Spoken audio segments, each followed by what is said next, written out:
There is a moment in the final episode of Adventure Time when Princess Bubblegum and Marceline share a kiss, confirming centuries of romantic tension and finally giving fans the relationship they had waited years to see. It should feel triumphant. It should feel like a victory. And in many ways it does. A hard-won acknowledgement that these two immortal beings have chosen each other after 800 years of pushing and pulling, of breaking up and reuniting, of hurting each other in ways that only people who truly love each other can hurt.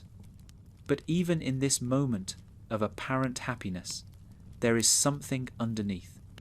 A question the show never quite answers, but constantly asks.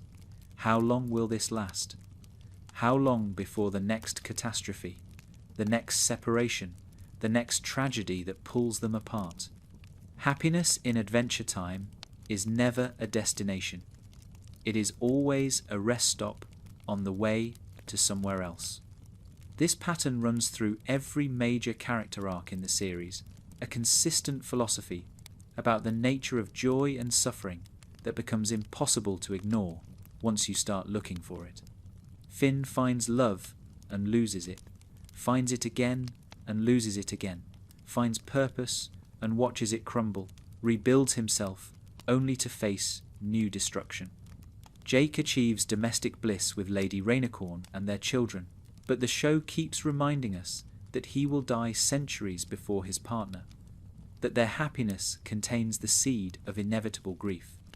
Simon Petrikov loses his mind to save a child, spends 1,000 years as a joke, finally recovers his sanity, only to discover that the woman he loved has been transformed into something beyond human comprehension. Every happy ending in Adventure Time comes with an asterisk, a footnote explaining that this too shall pass. The question this raises is whether Adventure Time is fundamentally pessimistic about human flourishing, whether the show believes that lasting happiness is impossible, that joy is always temporary, and suffering is always waiting. This is not a trivial question. The stories we tell shape how we understand our own lives, and a story that consistently punishes its characters for hoping might teach its audience that hope itself is foolish. But I want to suggest something more nuanced, something the show earns through 10 seasons of careful character work. Adventure Time is not pessimistic about happiness. It is realistic about impermanence. And there is a profound difference between believing that good things cannot last and believing that nothing good exists at all. The philosophical tradition most relevant to understanding Adventure Time's treatment of happiness is Buddhism, which places impermanence at the center of its understanding of reality. The Buddha taught that suffering arises from attachment, from our desperate clinging to things that cannot be held, from our insistence that good feelings should last forever and bad feelings should never occur. This teaching is often misunderstood as pessimism, as a claim that life is nothing but suffering. But the actual teaching is more subtle. Suffering arises from our relationship to experience, not from experience itself. When we accept that all things change, that joy and sorrow both arise and pass away, we can begin to appreciate each moment for what it is, rather than grasping at it or pushing it away. Adventure Time embodies this philosophy without ever explicitly preaching it. The show does not lecture its audience about the nature of impermanence. It simply depicts characters living through cycles of gain and loss, happiness and sorrow, connection and separation. It shows us that these cycles are not failures, but features, not bugs in the system of existence, but the system itself. When Finn loses his arm, he does not get it back through some magical reset. When relationships end, they stay ended, leaving scars that subsequent relationships must navigate. When characters die, they remain dead, their absence shaping the lives of those who loved them. The show takes consequences seriously, in a way that many animated series do not, and this seriousness is what gives its moments of happiness their weight. Consider the arc of Finn and Flame Princess, one of the show's most carefully constructed romantic storylines. They meet, they connect, they begin building something real. And then Finn, driven by psychological needs he does not understand, manipulates her into a situation that destroys her trust in him. The relationship ends not through external catastrophe, but through Finn's own inability to handle intimacy, his conversion of unconscious anxiety into destructive action. This is not the show being cruel to its characters for entertainment. This is the show depicting how actual relationships fail, how our unexamined wounds create behaviors that hurt the people we love, how happiness requires more than good intentions. The ending of Finn and Flame Princess does not negate the happiness they experienced together. Those moments were real, valuable, worthy of having existed, even though they did not last. The show does not suggest that Finn should have avoided the relationship to spare himself the pain of its ending. It suggests instead that pain and joy are intertwined, that the capacity to feel one is the capacity to feel the other, that a life without risk of loss would also be a life without possibility of genuine connection. This is not pessimism. This is the recognition that happiness and vulnerability are inseparable, that you cannot have one without opening yourself to the other. The show extends this philosophy beyond romantic relationships into every domain of life where happiness might be found. Professional achievements are followed by new challenges that make the achievements feel inadequate. Friendships deepen and then are strained by circumstances that pull people in different directions. Personal growth creates new capacities, but also new vulnerabilities, new ways of being hurt that did not exist before the growth occurred. Nothing in Adventure Time stays one.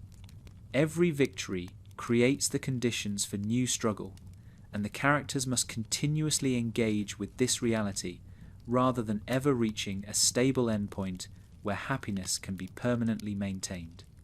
This might sound exhausting, and in some ways it is. The characters of Adventure Time are tired. You can see it in their faces, in their voices, in the way they approach yet another crisis, with determination that has learned not to expect resolution. But the show does not present this exhaustion as defeat. It presents it as maturity, as the recognition that life requires ongoing engagement rather than final achievement, that happiness is something you do rather than something you have. The characters keep going, not because they believe things will eventually get permanently better, but because they have found meaning in the going itself, in the relationships and projects and daily experiences that constitute a life, regardless of whether that life reaches any particular destination. The philosophy of impermanence that Adventure Time embodies is ultimately hopeful, though its hope takes a form that might be unfamiliar to audiences raised on stories where problems are solved and stay solved.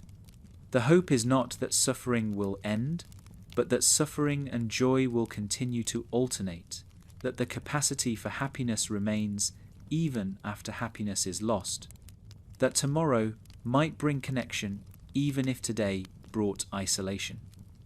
This is a modest hope, perhaps, but it is also a resilient one.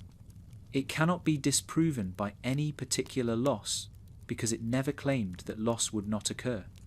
It simply claims that loss is not the end of the story, that after the winter comes spring, that the cycle continues as long as we remain alive to experience it. This understanding of happiness as cyclical rather than terminal changes how we relate to both joy and suffering. If happiness is not a destination to be reached, but a weather pattern to be experienced, then its absence is not failure and its presence is not achievement. We are not responsible for maintaining a constant state of happiness any more than we are responsible for maintaining a constant state of sunshine. We are responsible only for remaining present to whatever state arises, for appreciating joy when it comes and enduring sorrow when it comes, for continuing to participate in the cycle rather than withdrawing from it entirely.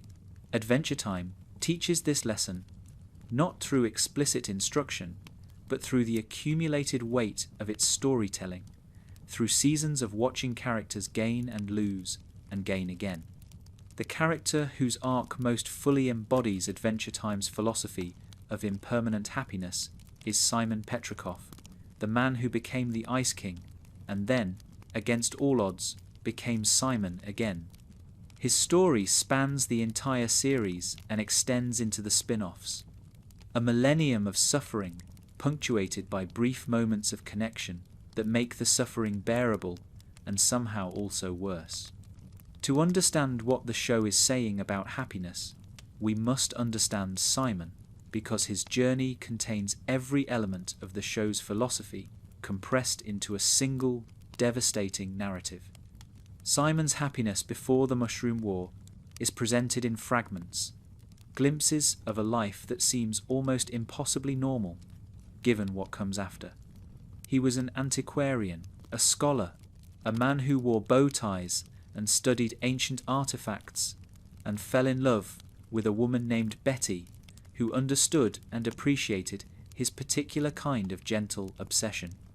Their relationship appears to have been genuinely good, built on mutual respect and shared intellectual passion and the quiet comfort of two people who fit together well. This happiness was real. It existed. It was not a setup for tragedy, but a life that happened to precede tragedy, the way all lives are happening right now that will eventually encounter their own catastrophes. The Crown changed everything, as we know, but it is worth pausing on exactly how it changed things. The Crown did not simply take Simon's happiness away in one dramatic moment. It eroded his happiness gradually, incrementally, in a process that must have been far more painful than sudden loss. He would have had days when he felt almost normal, when he could almost forget what was happening to him, when Betty's love seemed like enough to hold back the tide. And then the Crown would pull him under again, a little deeper each time, and he would surface to find that more of himself had been washed away. This is how many people lose their happiness in the real world, not through singular catastrophe, but through gradual erosion, through the slow accumulation of small losses that eventually add up to devastation. The decision Simon makes to leave Betty, to drive her away before he becomes too dangerous, is presented as an act of love, and it is. But it is also an act that guarantees his own suffering, that trades the possibility of harming her for the certainty of losing her. This trade reveals something important about how the show understands happiness. Happiness is not simply a state to be achieved and maintained. It is something that exists in relationship to other values, that must sometimes be sacrificed for the sake of those values, that can be given up deliberately, even when giving it up causes immense pain. Simon chooses Betty's safety over his own happiness, and the show treats this choice as noble, even as it depicts the centuries of suffering that follow. The Ice King years are presented largely as comedy, the adventures of a ridiculous blue wizard who kidnaps princesses and annoys the heroes. But underneath the comedy is something unbearable, a man who has lost not only his happiness, but his capacity to recognize what he has lost. The Ice King does not suffer in the way Simon suffered, because the Ice King does not remember being Simon. He has been spared the full weight of his tragedy through the mechanism of forgetting. This forgetting is itself a kind of horror, the destruction of personhood, so complete that the victim cannot even mourn what has been destroyed, but it is also, in its terrible way, a mercy. The Ice King is sometimes happy. He has simple pleasures, princess obsessions, a penguin companion who loves him. These happinesses are shallow and often delusional, but they are not nothing. They allow survival across timescales that conscious suffering would make unbearable. When Simon returns, when the crown's influence is finally broken and he can remember who he is and what he has lost, we might expect the show to treat this as a happy ending. He has his mind back. He can form real relationships again. He can be the person Betty loved, the person Marceline remembers, the person who existed before the 1,000-year nightmare. And the show does treat his recovery as positive, as something worth celebrating, as a genuine good. But it also refuses to pretend that recovery erases what was lost. Simon wakes up to discover that Betty is gone, merged with GOLB in an act of desperate love that saved him but cost her everything. He wakes up to discover that a millennium has passed, that everyone he knew is dead, that the world has transformed beyond recognition. He wakes up to discover that the happiness he might have had, the life he might have lived, existed in a past so distant it might as well be fiction. Simon's post-recovery depression, depicted most fully in Fiona and Cake, is the show's clearest statement about the relationship between happiness and loss. He should be happy. By any reasonable standard, his situation has dramatically improved.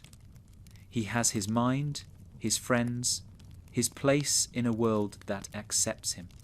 But he cannot access the happiness that should logically follow from these improvements, because happiness is not logical, is not a formula that produces predictable outputs from measurable inputs. Happiness depends on things that cannot be restored through external change, on wounds that cannot be healed simply by improving circumstances, on absences that no presence can fill. Simon has everything except Betty, and without Betty, everything feels like nothing. The show's treatment of Simon's depression is notable for its refusal to offer easy solutions. He does not simply decide to be happy and thereby become happy. He does not find a new love interest who makes him forget the old one. He does not discover some meaning or purpose that fills the void Betty left. He simply endures, day after day, carrying the weight of what he has lost while attempting to build something livable from what remains. This is not inspiring in the conventional sense. There is no triumphant moment where Simon overcomes his grief and emerges renewed. There is only the slow, unglamorous work of continuing to exist when existence has lost much of its appeal. But the show does not present Simon's situation as hopeless either. It shows him forming new connections, particularly with Fiona and Cake, relationships that do not replace what he lost, but add something new to his depleted reserves. It shows him finding moments of genuine engagement, flickers of interest, or even pleasure that interrupt the grey monotony of depression. It shows him choosing to continue, not because continuation feels good, but because the alternative feels worse, or perhaps simply because continuation is what he has always done. This is what survival looks like for many people who have experienced profound loss. Not recovery in the sense of returning to a previous state, but adaptation, the gradual development of a new normal that incorporates absence as a permanent feature. Simon's story suggests that happiness after great loss is possible but different, that it will never look like happiness before loss, that the person who experiences it will not be the same person who experienced happiness previously. The Simon who might eventually find some peace is not the Simon who loved Betty in that apartment before the war. He is a Simon who has been shaped by 1,000 years of madness, by the loss of everything he valued, by survival that he did not ask for and might not have chosen if given the option. His happiness, if it comes, will be a happiness informed by all of this, a happiness that coexists with grief rather than replacing it. The show's willingness to sit with Simon's suffering without rushing to resolve it is one of its most mature choices. It trusts its audience to understand that some pain cannot be fixed, that some losses do not have silver linings, that sometimes the best you can do is keep breathing and hope that breathing eventually becomes easier. This is not the message that most entertainment delivers, but it is a message that many people need to hear. Not everyone's story has a happy ending. Not every wound heals. And that does not mean the story is not worth telling or the life is not worth living. The romantic relationships in Adventure Time follow patterns that illuminate the show's philosophy of happiness with particular clarity. Every major romance in the series either ends in separation or exists under the shadow of inevitable future separation. There are no exceptions to this rule. No couples who achieve stable and lasting happiness without the narrative reminding us that stability is temporary and lasting is relative. This pattern is so consistent that it cannot be accidental. The show is saying something deliberate about love and happiness, something that audiences might resist but cannot honestly deny. Princess Bubblegum and Marceline represent the show's most developed romantic arc, spanning centuries of backstory and multiple seasons of present-day tension before their relationship is explicitly confirmed. The depth of their connection is undeniable. They understand each other in ways that no one else can. They have hurt each other and forgiven each other, and chosen each other despite having abundant reasons to choose otherwise. Their love is real and hard-won and valuable in ways the show takes seriously. But even this love exists within constraints that prevent any simple happiness. The 800 years before the series begins contained at least one major breakup, probably more, periods when these two people who clearly belong together were unable to make that belonging work. The show never provides complete details about why they separated, but it provides enough to suggest that their problems were not external circumstances, but fundamental incompatibilities in how they approached the world. Bubblegum's controlling nature, her willingness to sacrifice individual welfare for collective good, her scientific detachment from emotional experience. Marceline's chaos, her self-destructive tendencies, her inability to commit to anything that might constrain her freedom. These are not problems that disappear because two people love each other. They are problems that love must navigate, must work around, must somehow incorporate into a relationship that can survive their continued presence. The Bubblegum and Marceline we see at the end of the series have presumably done this work, have found ways to be together that accommodate their fundamental differences. But the show does not depict this accommodation as stable resolution. It depicts it as ongoing process, as something that must be maintained through continued effort, as a happiness that is real but not guaranteed. The finale shows them together, but it also shows the ongoing threats to their world, the continued existence of forces that could separate them again, the fundamental impermanence of everything, including this relationship that took 8 centuries to fully form. They are happy now. The show makes no promises about later. Finn's romantic history is essentially a catalogue of failed relationships, each failure teaching him something, but none of them leading to the lasting love that romantic narratives typically promise. His crush on Bubblegum teaches him about unrequited love and the pain of wanting someone who cannot want you back. His relationship with Flame Princess teaches him about self-sabotage and the ways that unexamined psychology destroys intimacy. His various other connections teach him about compatibility and timing and the difference between attraction and sustainable partnership. By the end of the series, Finn has grown significantly in his capacity for relationship, but he has not achieved the happy romantic ending that his journey might seem to promise. The show's refusal to give Finn a clear romantic resolution is deliberate and meaningful. It would have been easy to pair him with someone in the finale, to show him settled and content, to provide the closure that audiences often expect. Instead, the show leaves his romantic future open, suggests possibilities without confirming them, treats his single status not as failure but as reality. Not everyone finds their person. Not every story of romantic seeking ends in romantic finding. And a show honest about happiness must acknowledge this, rather than pretending that love always rewards those who pursue it earnestly enough. What Adventure Time suggests about romantic happiness is not that it is impossible, but that it is contingent, dependent on factors that cannot be controlled through willpower or virtue. You can be a good person and not find love. You can find love and lose it through circumstances beyond your control.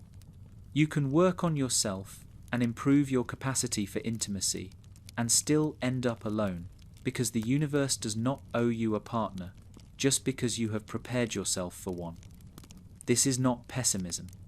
This is honesty about how romance actually works, stripped of the comforting lies that most media tells about love conquering all and everyone getting their happy ending if they just believe hard enough. The most functional romantic relationship in the series might be Jake and Lady Rainicorn, who meet and fall in love and have children and build a life together without the drama that characterizes other pairings. But even this relationship exists under a shadow. The show never lets us forget. Jake is mortal. Lady Rainicorn is functionally immortal, or at least much longer lived. Their happiness is bounded by Jake's lifespan, by the certainty that he will die and leave her alone with their children and her memories. The show does not dwell on this morbidly, but it also does not pretend it away.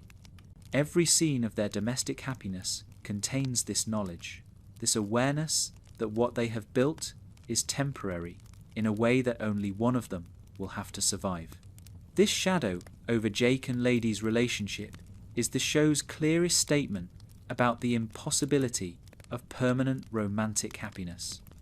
Even when everything goes right, even when two people find each other and love each other and build a life together without major conflict or betrayal, the end is waiting. Death comes for one of them eventually, usually the one whose life is shorter, leaving the other to continue alone with whatever meaning they can extract from memories of what was shared. This is not unique to Adventure Time. This is the human condition, but most shows pretend it away, set their stories in eternal presence, where death is a distant abstraction. Adventure Time refuses this pretense, insists on depicting happiness that knows it is temporary, love that knows it will end in loss. And somehow, impossibly, this makes the happiness and love more valuable rather than less. The show suggests that awareness of impermanence does not diminish happiness, but deepens it. When Jake and Lady share a moment of domestic joy, that moment is precious precisely because it will not last forever. When Bubblegum and Marceline finally stop fighting their connection and simply allow themselves to be together, their togetherness carries weight because they both know how easily it could be disrupted. The characters who achieve moments of happiness in Adventure Time are not naive about the fragility of what they have achieved. They are fully aware that loss is coming, and they choose happiness anyway, choose connection anyway, choose to build something beautiful, knowing it will eventually crumble. This choice, in the face of inevitable loss, is perhaps the show's deepest statement about happiness. Happiness is not something that happens to us when circumstances align favourably. It is something we choose, something we create, something we maintain through deliberate engagement with a world that offers no guarantees. The characters of Adventure Time do not stumble into happiness and then try to hold on to it. They actively construct happiness from whatever materials are available, knowing that their constructions are temporary, choosing to build anyway because the alternative is to build nothing and experience nothing and wait for death without having lived. The philosophy embedded in Adventure Time's treatment of romantic love extends beyond romance to all forms of human connection and achievement. Every friendship will eventually end through death or distance or the simple drift that occurs when lives move in different directions. Every accomplishment will eventually be superseded or forgotten. Every moment of peace will eventually be interrupted by new conflict. The show does not shy away from these truths, but builds them into its fundamental worldview, creating a narrative universe where impermanence is not an unfortunate feature of existence, but its central characteristic. What makes this bearable, what keeps the show from collapsing into nihilism, is the consistent depiction of characters who find meaning despite impermanence rather than being paralyzed by it. They love knowing they will lose. They build knowing their buildings will fall. They hope knowing their hopes may be disappointed. This is not foolishness, but courage, the particular kind of courage required to engage fully with a world that offers no security. The characters of Adventure Time are brave not because they face monsters, but because they face impermanence, and they continue to invest in things they know they will lose. The parent-child relationships in Adventure Time are almost uniformly disasters, a pattern so consistent that it constitutes a thesis about the transmission of unhappiness across generations. Parents abandon, betray, damage, and disappoint their children with remarkable regularity.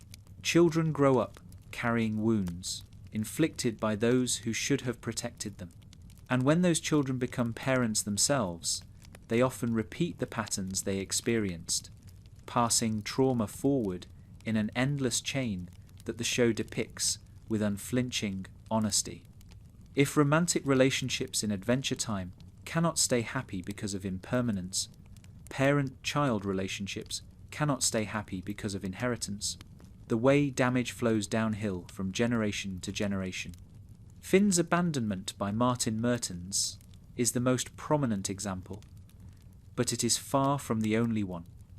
Martin did not just leave his infant son, he left him on a leaf in the woods, alone and helpless, apparently without hesitation or regret. When they finally meet, Martin shows no real interest in reconnecting, no guilt about what he did, no capacity for the parental love that Finn desperately needs. He is charming and manipulative and fundamentally empty, a man who has optimized himself for survival at the cost of everything that might have made survival meaningful. His abandonment of Finn was not a difficult choice, but an easy one, the natural expression of a character that cannot sustain connection. The psychological damage this inflicts on Finn echoes throughout the entire series. He does not simply move on from having a terrible father. He carries the wound into every relationship, seeks validation compulsively, struggles with intimacy in ways that trace directly back to that infant abandonment. The show makes explicit what psychology has long understood. Early attachment failures create patterns that persist across the lifespan, shaping how we relate to others long after the original injury. Finn's heroism, his desperate need to help and save and prove his worth, can be read as compensation for the fundamental message his father's abandonment delivered. You are not worth staying for. You are not worth loving. You must earn through achievement what should have been given freely through birth. But Martin is not uniquely terrible in the Adventure Time universe. He is simply the most obvious example of a pattern that repeats throughout the show. Princess Bubblegum creates Lemongrab and then abandons him when he proves difficult, leaving him to develop alone in a castle with no guidance or support. Hunson Abadir, Marceline's demon father, is absent for centuries at a time, showing up occasionally to cause chaos and remind his daughter that he exists without providing any consistent parental presence. Joshua and Margaret, Finn and Jake's adoptive parents, are loving but also dead, their absence creating a different kind of wound than active abandonment, but a wound nonetheless. The message is consistent. Parents in this world cannot be relied upon to provide what children need. The show's treatment of Lemongrab is particularly illuminating because it explores what happens when parental failure creates a being incapable of happiness. Lemongrab was made wrong, not through any fault of his own, but through Bubblegum's imperfect creation. He came into existence screaming, unable to process the world in ways that would allow him to function, doomed by his fundamental nature to experience everything as overwhelming and unacceptable. And then his creator, his mother, in the only sense that matters for a constructed being, abandoned him. She gave him a castle and left him there alone, hoping perhaps that distance would solve a problem that her presence had failed to solve. Lemongrab's suffering throughout the series is difficult to watch precisely because it is so clearly not his fault. He did not choose to be made the way he was made. He did not choose to experience the world as constant assault. He did not choose the loneliness that drives him to increasingly desperate and terrible acts. He is a victim of his creation, trapped in a form that cannot be happy, and the show refuses to let us forget that this form was chosen for him by someone who then walked away. When Lemongrab commits atrocities, as he eventually does, the show presents these acts as crimes, but also as symptoms, the inevitable result of suffering that was never adequately addressed. The cycle continues when Lemongrab becomes a parent figure himself, creating lemon children who inherit his dysfunction, who suffer under his rule, who replicate the pattern of damaged beings, creating more damaged beings. This is the show's darkest statement about family happiness, that damage perpetuates itself, that parents who are hurt tend to hurt their children, that the cycle is extraordinarily difficult to break. The lemon people are not happy. They cannot be happy given their origins and circumstances, and their unhappiness is not random misfortune but inherited trauma, passed down from creator to created in an unbroken chain of suffering. The question the show raises through these parental failures is whether the cycle can ever be broken, whether children of damaged parents can become healthy parents themselves, whether inheritance is destiny or merely tendency. The answer it provides is cautiously hopeful but not naive. Some characters do break the cycle. Jake, despite his own abandonment issues, becomes a loving father to his pups. Marceline, despite Hunson's failures, develops the capacity for healthy relationship that her upbringing should have prevented. The cycle can be broken, but breaking it requires conscious effort, awareness of the patterns you carry, willingness to do differently than was done to you. It is not automatic, and it is not easy, and many characters fail at it. But it is possible. The show's exploration of intergenerational trauma extends beyond obvious cases of bad parenting to examine how even well-intentioned parents can transmit unhappiness to their children. Joshua and Margaret loved Finn and Jake genuinely, raised them with care and devotion, provided the stable home that Finn's biological parents denied him, and yet their deaths left wounds that shaped both brothers' lives in profound ways. Jake's apparent ease and flexibility mask a fear of loss that his parents' deaths installed. Finn's desperate heroism is partly compensation for the parents who could not be saved. The helplessness of childhood, confronting mortality it could not prevent. Even good parenting ends, and even good parents leave their children eventually, and those departures create voids that no amount of prior love can fill. The Candy Kingdom itself can be read as an exploration of parental failure on a civilizational scale. Bubblegum created the Candy People, brought them into existence, gave them whatever consciousness and capacity for experience they possess. She is their parent in the most literal possible sense, responsible for their very being. And her parenting has been a mixture of genuine care and profound dysfunction, of protection that slides into control, of love that cannot tolerate difference. The Candy People live under surveillance. Their emotions are managed through technology. Their autonomy is constrained by their creator's anxiety. This is not malicious parenting, but anxious parenting, the kind that produces unhappy children through excessive care rather than insufficient care. The message seems to be that parental happiness, the specific happiness that comes from raising children and watching them flourish, is available in Adventure Time only in compromised forms. You can be a good enough parent, can break enough of the cycle to give your children better chances than you had, can experience genuine joy in your children's existence and growth.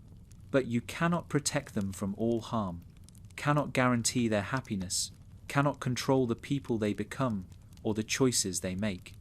Parenting in Adventure Time is a gamble where the odds are not entirely in your favour, where success is partial at best and failure is always possible, where the happiness you seek for your children may never arrive, despite your best efforts. The friendships in Adventure Time might seem like the exception to the show's rule about unstable happiness. Finn and Jake remain best friends throughout the entire series, their bond never seriously threatened by the various trials they face. The broader friend group that forms around them, including Bubblegum and Marceline and Bimo and others, maintains its cohesion across seasons of adventure and conflict. If romantic relationships are doomed and family relationships are damaged, perhaps friendship offers a space where happiness can actually persist. But the show is too honest to let friendships escape the gravity of impermanence entirely. What it depicts instead is friendship as the most resilient form of happiness available, not immune to loss, but better able to survive it, not permanent, but longer lasting than other bonds. Finn and Jake's friendship endures not because it faces no challenges, but because it has developed the flexibility to absorb challenges without breaking. They have learned how to be angry at each other without destroying their connection, how to pursue separate interests without losing their bond, how to grow as individuals without growing apart. This is work, ongoing effort, the continuous maintenance that any long-term relationship requires. The show's depiction of friendship happiness is notable for what it includes, alongside the warmth and loyalty. It includes conflict, it includes periods of distance, it includes moments when the friends genuinely do not like each other, when they are frustrated or disappointed, or simply bored by each other's company. These moments do not negate the friendship, but are part of it, the texture of real connection that cannot be smoothed into constant positivity. Finn and Jake fight. They keep secrets from each other. They make choices that the other disapproves of. And they remain friends anyway, because friendship in Adventure Time is not about agreeing all the time, but about choosing to continue together despite disagreement. The most significant threat to Finn and Jake's friendship is not conflict, but mortality. The differential lifespan that means one of them will eventually leave the other behind. Jake, as a magical dog, has a lifespan that is unclear but certainly shorter than a human's natural span. The show gestures toward this reality without dwelling on it morbidly, allowing the awareness to shade their interactions without overwhelming them. Every adventure they share is happening within a finite window. Every moment of friendship is borrowed time. They do not discuss this often because what would be the point, but they both know it, and knowing it makes their time together more precious. The Together Again special confronts this reality directly, showing us a world where Jake has died and Finn has grown old, and their separation has become the defining fact of Finn's existence. Even in death, even in the afterlife, Finn's primary motivation is reunion with his friend. He traverses the land of the dead not to achieve peace or enlightenment, but simply to find Jake again, to restore the connection that death interrupted. This is the show's most powerful statement about friendship happiness, that it can be strong enough to survive death, that the bond persists even when the friends are separated, that some connections transcend the physical circumstances that made them possible. But Together Again also shows the cost of this kind of love. Finn, without Jake, is diminished, incomplete, going through the motions of life without fully engaging with it. He waits for death not with fear, but with something like anticipation, because death means reunion, means the restoration of what matters most. This is beautiful and also troubling, a depiction of friendship so intense that it compromises the capacity for other forms of happiness. Finn's love for Jake is genuine and admirable, but it has also made him dependent in ways that his younger self would not have been. He has found the friend who matters most, and now nothing else matters quite enough. The show suggests that friendship happiness, while more durable than romantic or familial happiness, still carries costs and limitations. The deeper the connection, the greater the vulnerability to loss. The more central a friendship becomes to your identity, the less capable you become of functioning without it. Finn and Jake have achieved something rare and valuable in their bond, but they have also created a mutual dependency that makes their eventual separation devastating rather than merely sad. This is not a warning against deep friendship, but an acknowledgement of its price, the recognition that the things most worth having are also the things most painful to lose. The broader friend network in Adventure Time demonstrates different configurations of friendship, happiness, and its limitations. The relationship between Bubblegum and Marceline began as friendship before it became romance, and that friendship foundation is what allowed their romantic relationship to survive its many disruptions. They were friends first, and they remain friends underneath the romance, and this friendship provides stability that the romantic dimension alone could not. But their friendship also carries centuries of complication, of hurts that were forgiven but not forgotten, of patterns established when they were different people that persist into who they have become. Long friendship means long memory, and long memory means accumulated grievance alongside accumulated love. BMO's friendships offer a different model, one characterized by simplicity and presence rather than depth and history. BMO loves Finn and Jake, but BMO's love does not carry the weight of shared trauma or long memory. BMO exists in something like an eternal present, each interaction fresh, each moment of connection sufficient unto itself. This is friendship without the baggage that makes other friendships so complicated. But it is also friendship without the depth that baggage creates. Bemo's happiness in friendship is real, but also somehow lighter than what Finn and Jake share, more easily maintained, but also less transformative, less capable of providing the profound meaning that their bond provides. The show's exploration of friendship happiness ultimately suggests that friendship is the most reliable source of happiness available in its universe. But reliable is not the same as guaranteed. Friendships can fail. Friends can betray each other, grow apart, die, and leave each other behind. The happiness that friendship provides is real and valuable and worth pursuing, but it is not a solution to the fundamental instability of happiness that the show depicts.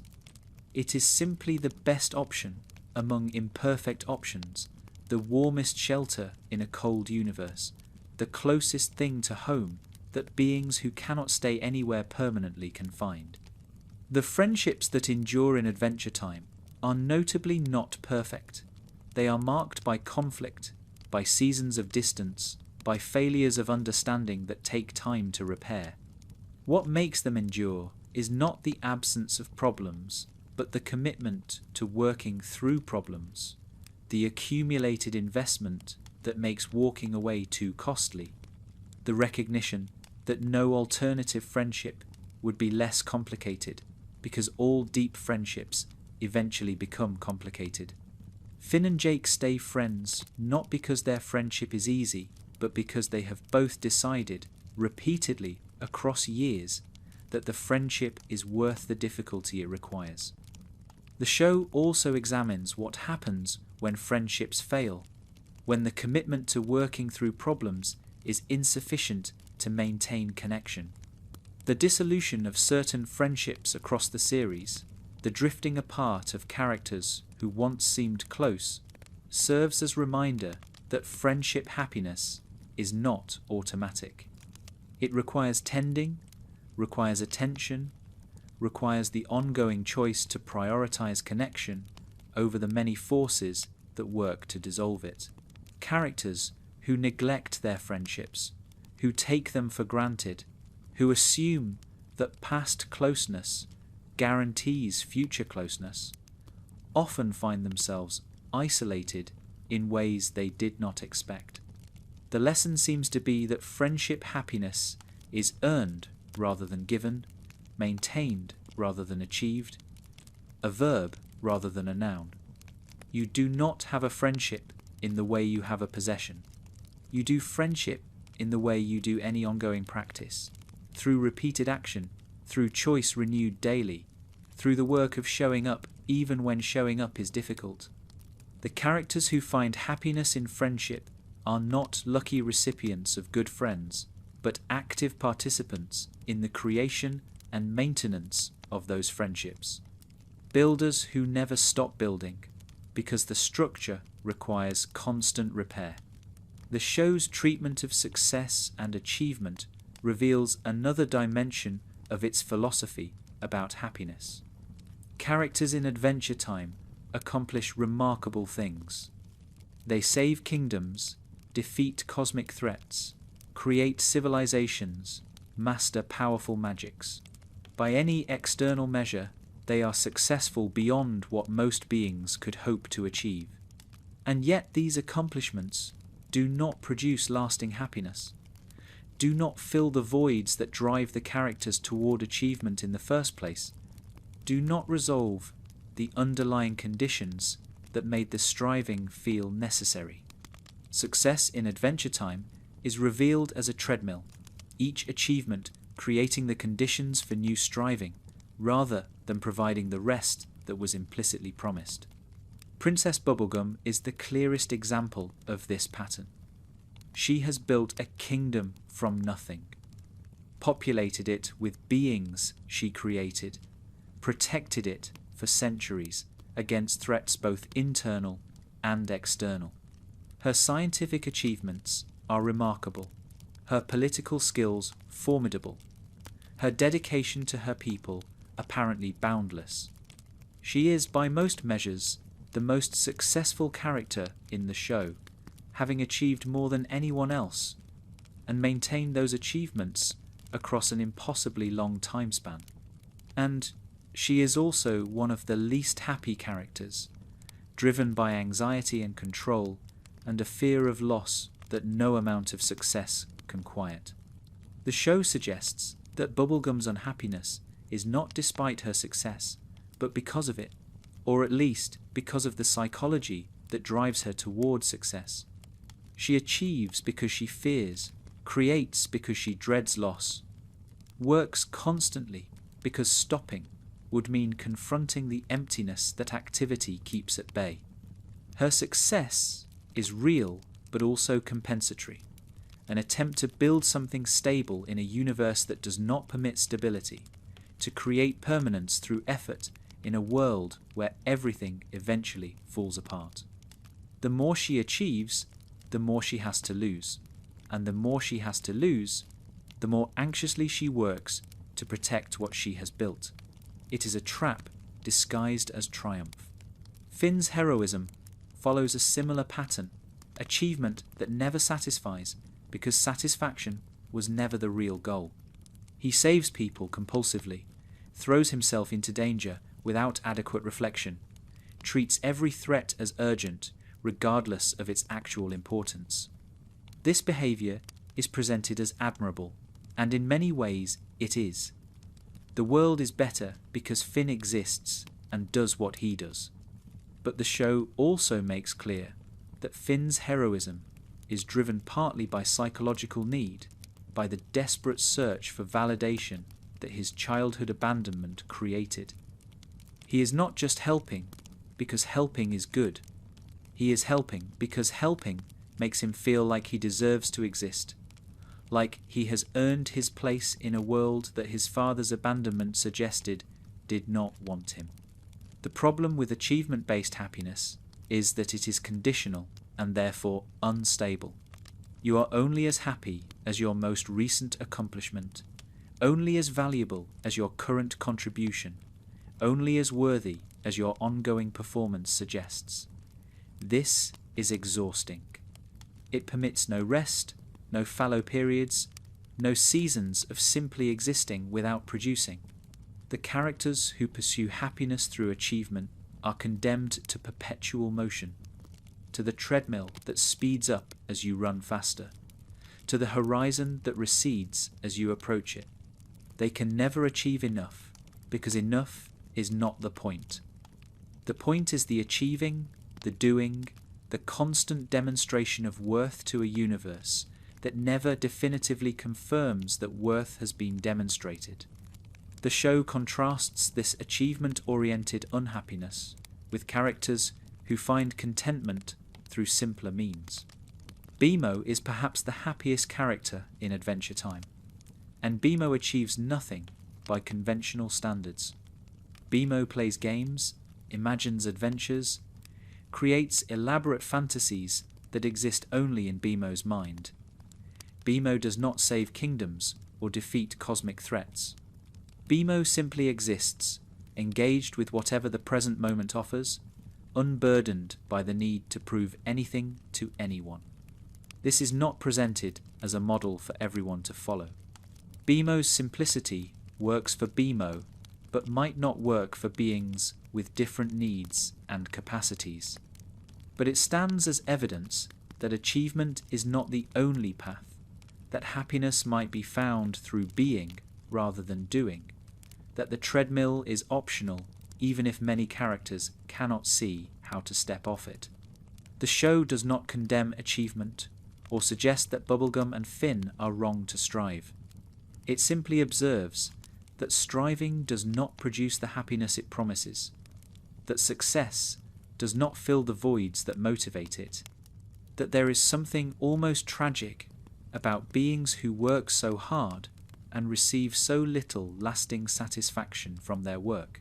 They will keep striving because striving is what they do, because they cannot imagine an alternative, because the treadmill has become so familiar that stepping off feels more frightening than continuing to run.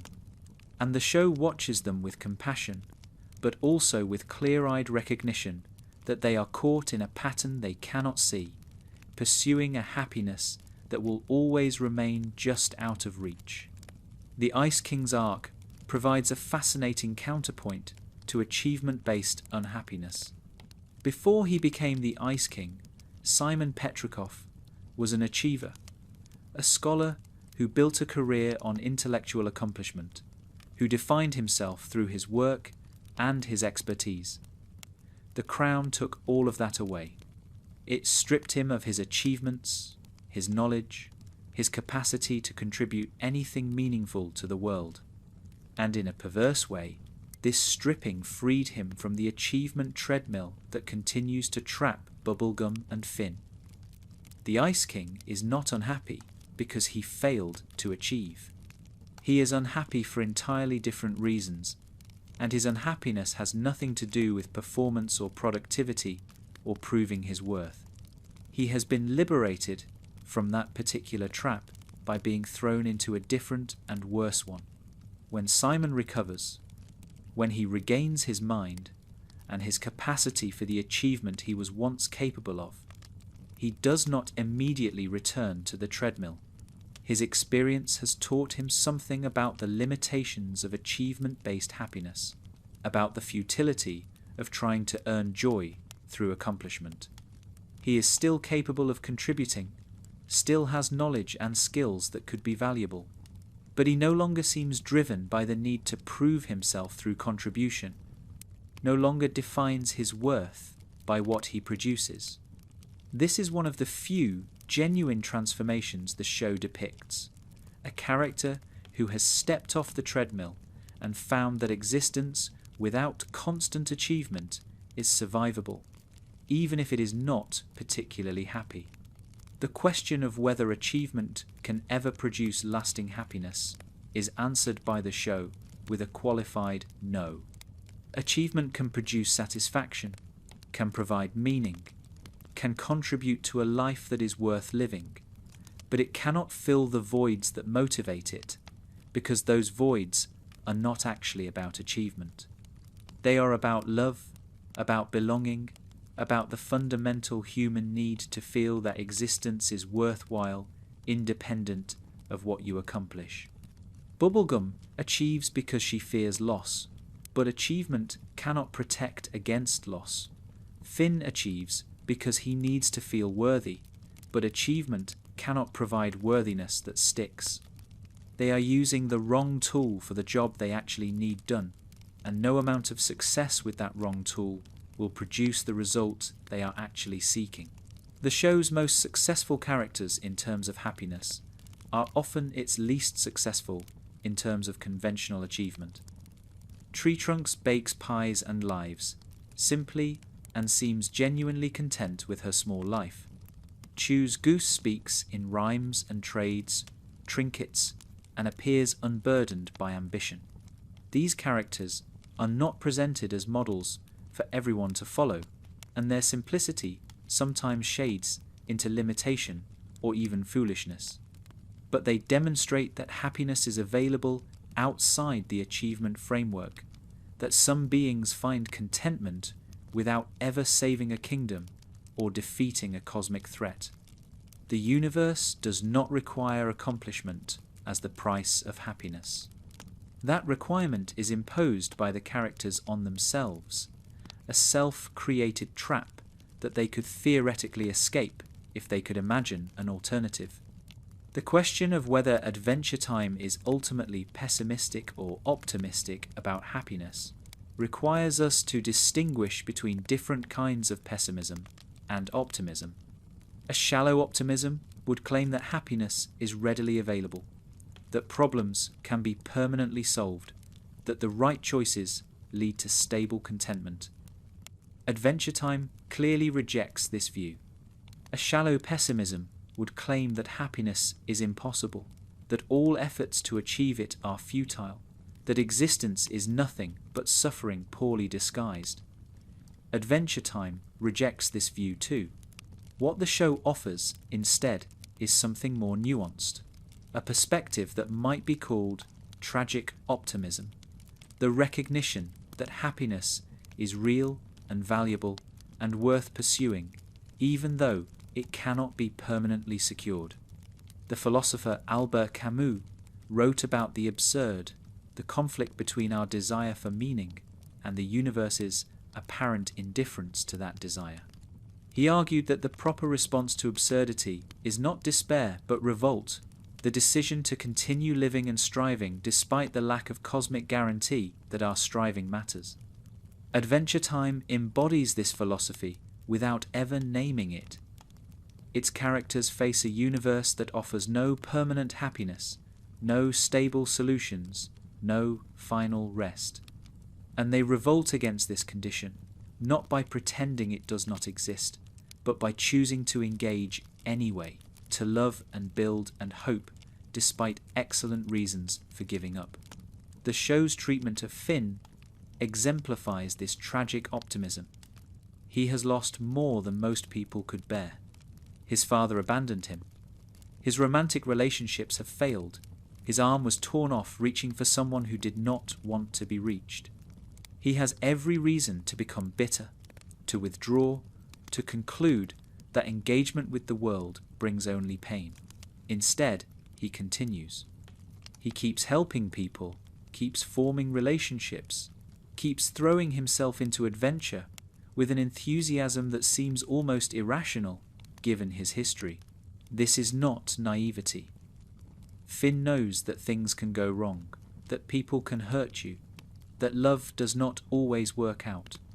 He chooses engagement despite this knowledge, and his choice is what the show presents as the appropriate response to a universe that cannot guarantee happiness. The distinction between tragic optimism and naive optimism is crucial for understanding what Adventure Time is actually saying about happiness. Naive optimism believes that good outcomes are likely, that positive thinking produces positive results, that the universe rewards those who approach it with hope.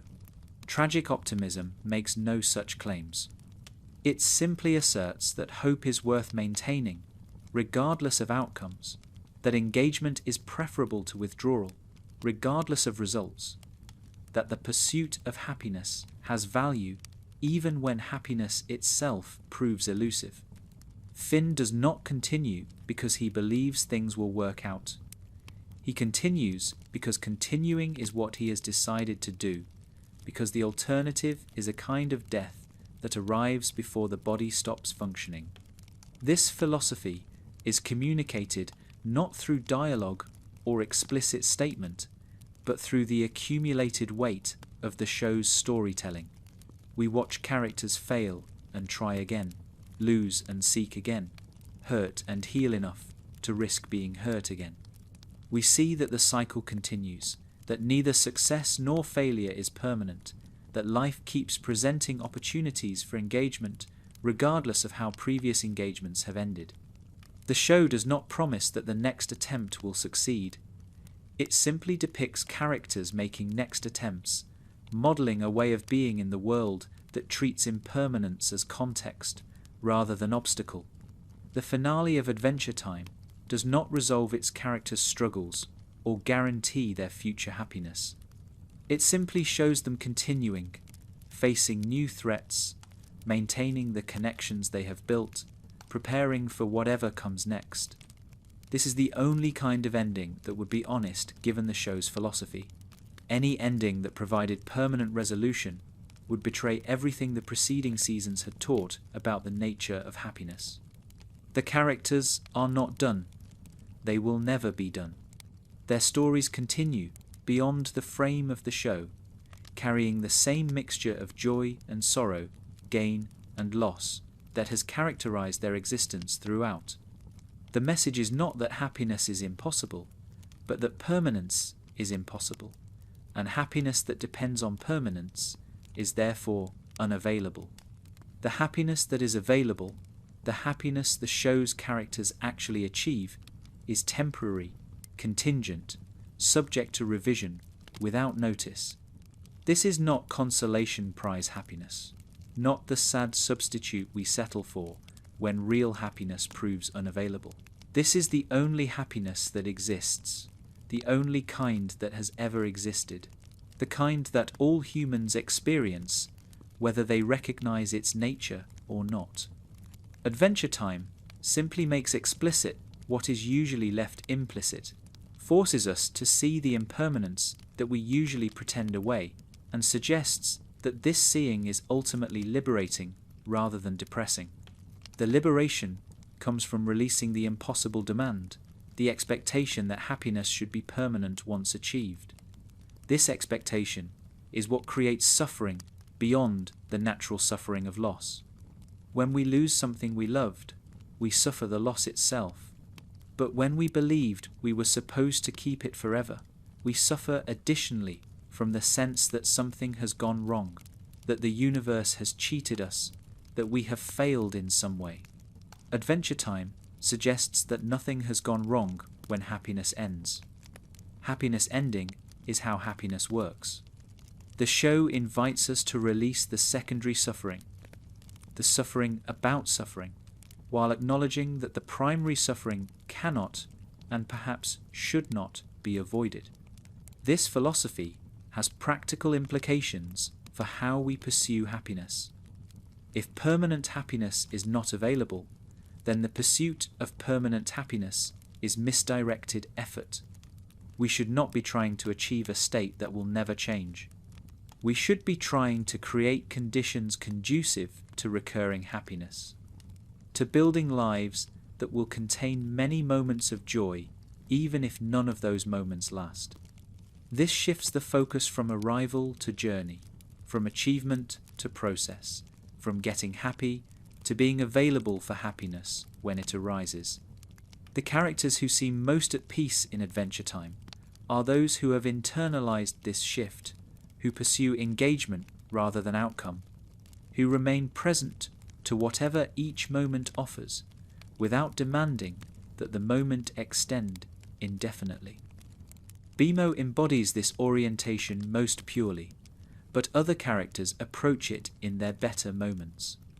Even Finn and Bubblegum, usually caught in their achievement traps, sometimes access a way of being that is more about presence than pursuit. These moments of presence are themselves a form of happiness, perhaps the most sustainable form, available even in difficult circumstances, because they do not depend on circumstances being any particular way. The tragic optimism that Adventure Time offers is not easy to maintain. It requires holding two truths simultaneously, that happiness matters and that happiness cannot last. Most people find it easier to collapse into one truth or the other, either pretending that permanence is possible or concluding that impermanence makes everything meaningless. The show refuses both collapses. It insists on mattering and impermanence together, on value that does not depend on duration, on significance that persists even though the things it attaches to do not. This is difficult psychological work, but it is also the work that the human condition requires if we are to be fully honest about what we are dealing with. The show models this difficult work through characters who fail at it repeatedly before occasionally succeeding. Finn collapses into despair when things go wrong, believes temporarily that nothing matters, then recovers and engages again. Bubblegum collapses into control when impermanence threatens, tries to force stability onto a universe that will not hold still, then relaxes and accepts what she cannot change. These are not perfect characters who have figured out how to live. They are struggling characters who keep trying to figure it out, who fail and try again, who model the ongoing nature of the work rather than its completion. The show's treatment of immortal and long-lived characters provides a unique lens on happiness that mortal characters cannot offer. Marceline has lived for over 1,000 years. Bubblegum has existed for centuries. Various cosmic entities have persisted for time spans that dwarf even these impressive ages. What do these extended perspectives reveal about happiness?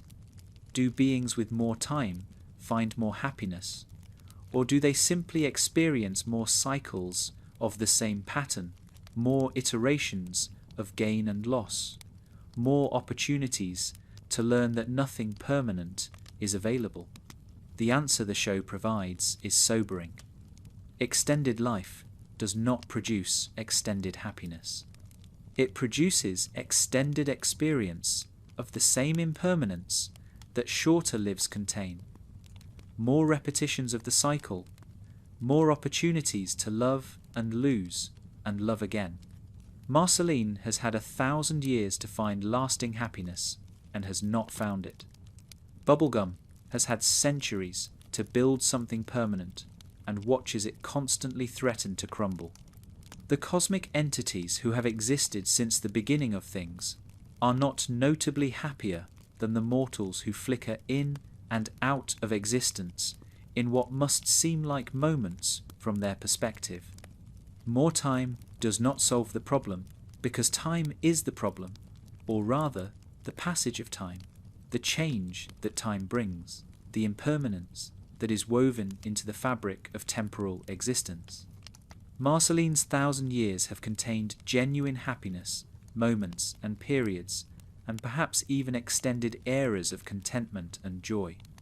But they have also contained profound suffering, loss piled upon loss, the experience of watching everyone she loves age and die while she continues unchanged. Her immortality is not a gift that allows more happiness, but a curse that requires more survival, more adaptation, more grief processed and integrated and survived. She is not wiser than mortals in any way that makes her life easier.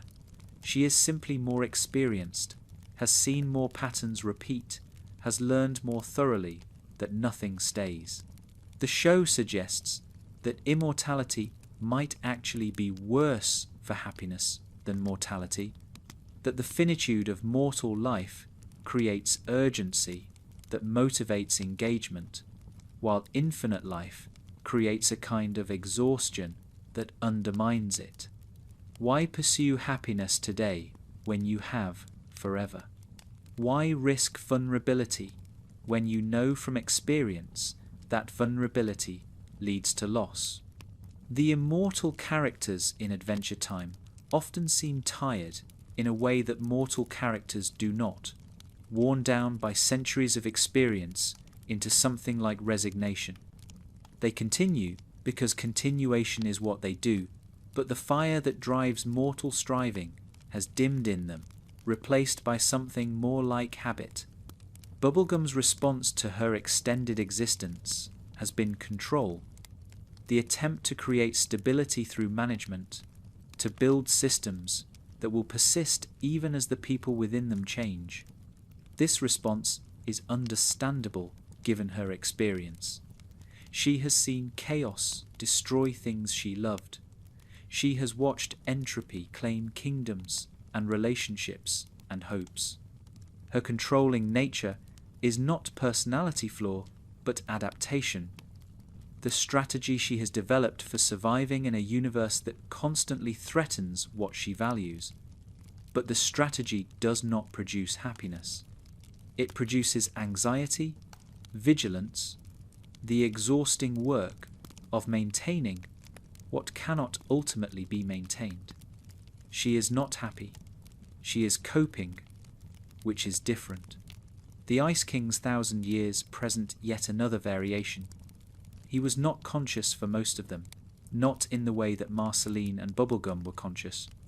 He existed in a fog of magical madness, experiencing time as a blur rather than a sequence of distinct moments.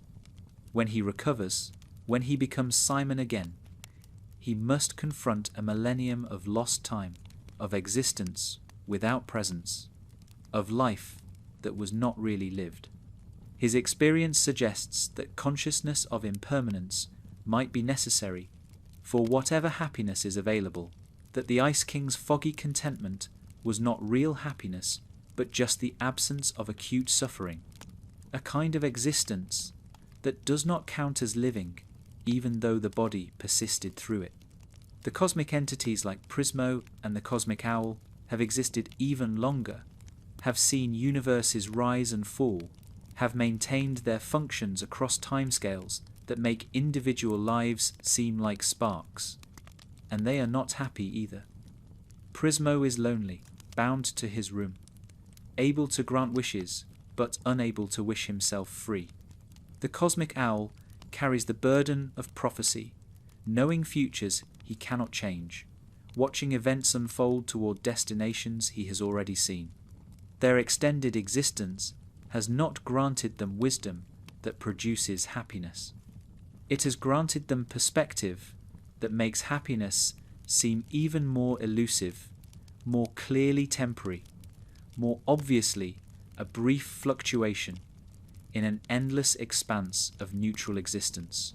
The lesson the show draws from its immortal characters is not that immortality should be avoided, but that time alone cannot solve the problem of happiness. If you are unhappy at 100 years, more years will not help. If you cannot find contentment in a century, a millennium will not provide it. The patterns that produce unhappiness persist across timescales, repeating themselves until they are interrupted by something other than the mere passage of time. Marceline's 1,000 years did not heal her abandonment wounds. Bubblegum's centuries did not cure her anxiety. The passage of time creates opportunity for healing, but does not guarantee it, allows growth, but does not ensure it. This observation has implications for mortal viewers, who sometimes imagine that more time would solve their problems, that if they just had longer they could figure things out, achieve their goals, find the happiness that eludes them. Adventure Time suggests that this is an illusion, that the amount of time available is less important than what you do with it, that the patterns which create unhappiness will repeat across however many years you have unless you interrupt them through deliberate effort.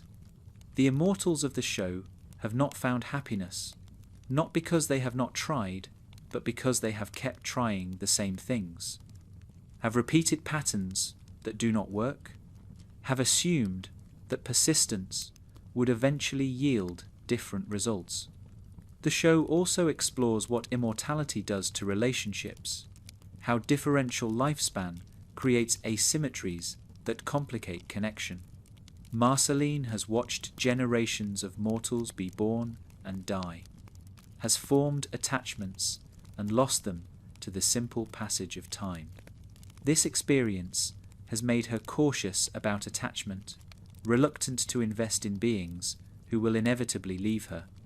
Her romance with Bubblegum works partly because Bubblegum is also long-lived, because the differential that would doom a relationship with a mortal does not apply. They can build something that might last because they have comparable time available. You can plan for futures they might both see, can invest without the certainty that one of them will soon be gone. The mortals who befriend immortals in the show must reckon with this asymmetry, with the knowledge that they will leave and the immortal will continue, that their entire lifespan is a brief episode in the immortal's ongoing existence. Finn's friendship with Marceline carries this weight, this awareness that he will age and die while she remains unchanged. The show does not resolve this tension because it cannot be resolved. It simply depicts characters forming connections across the differential, choosing to invest in relationships that will inevitably end, finding value in temporary connection rather than avoiding connection, because permanence is unavailable. The question immortality raises for happiness is whether happiness requires hope for the future or can exist purely in the present. Mortals can hope that tomorrow will be better, that their struggles are leading somewhere, that the happiness they seek might eventually be found. Immortals have seen enough tomorrows to know that they are not fundamentally different from today's, that the somewhere struggles lead is more struggle, that happiness found is happiness that will be lost. This knowledge could produce despair, and sometimes does, but it could also produce a different orientation, one focused on present experience rather than future achievement, on appreciating what is rather than hoping for what might be. The immortal characters who seem least unhappy are those who have made this shift, who have released the hope that sustained them across their early centuries and found something else to sustain them in its place.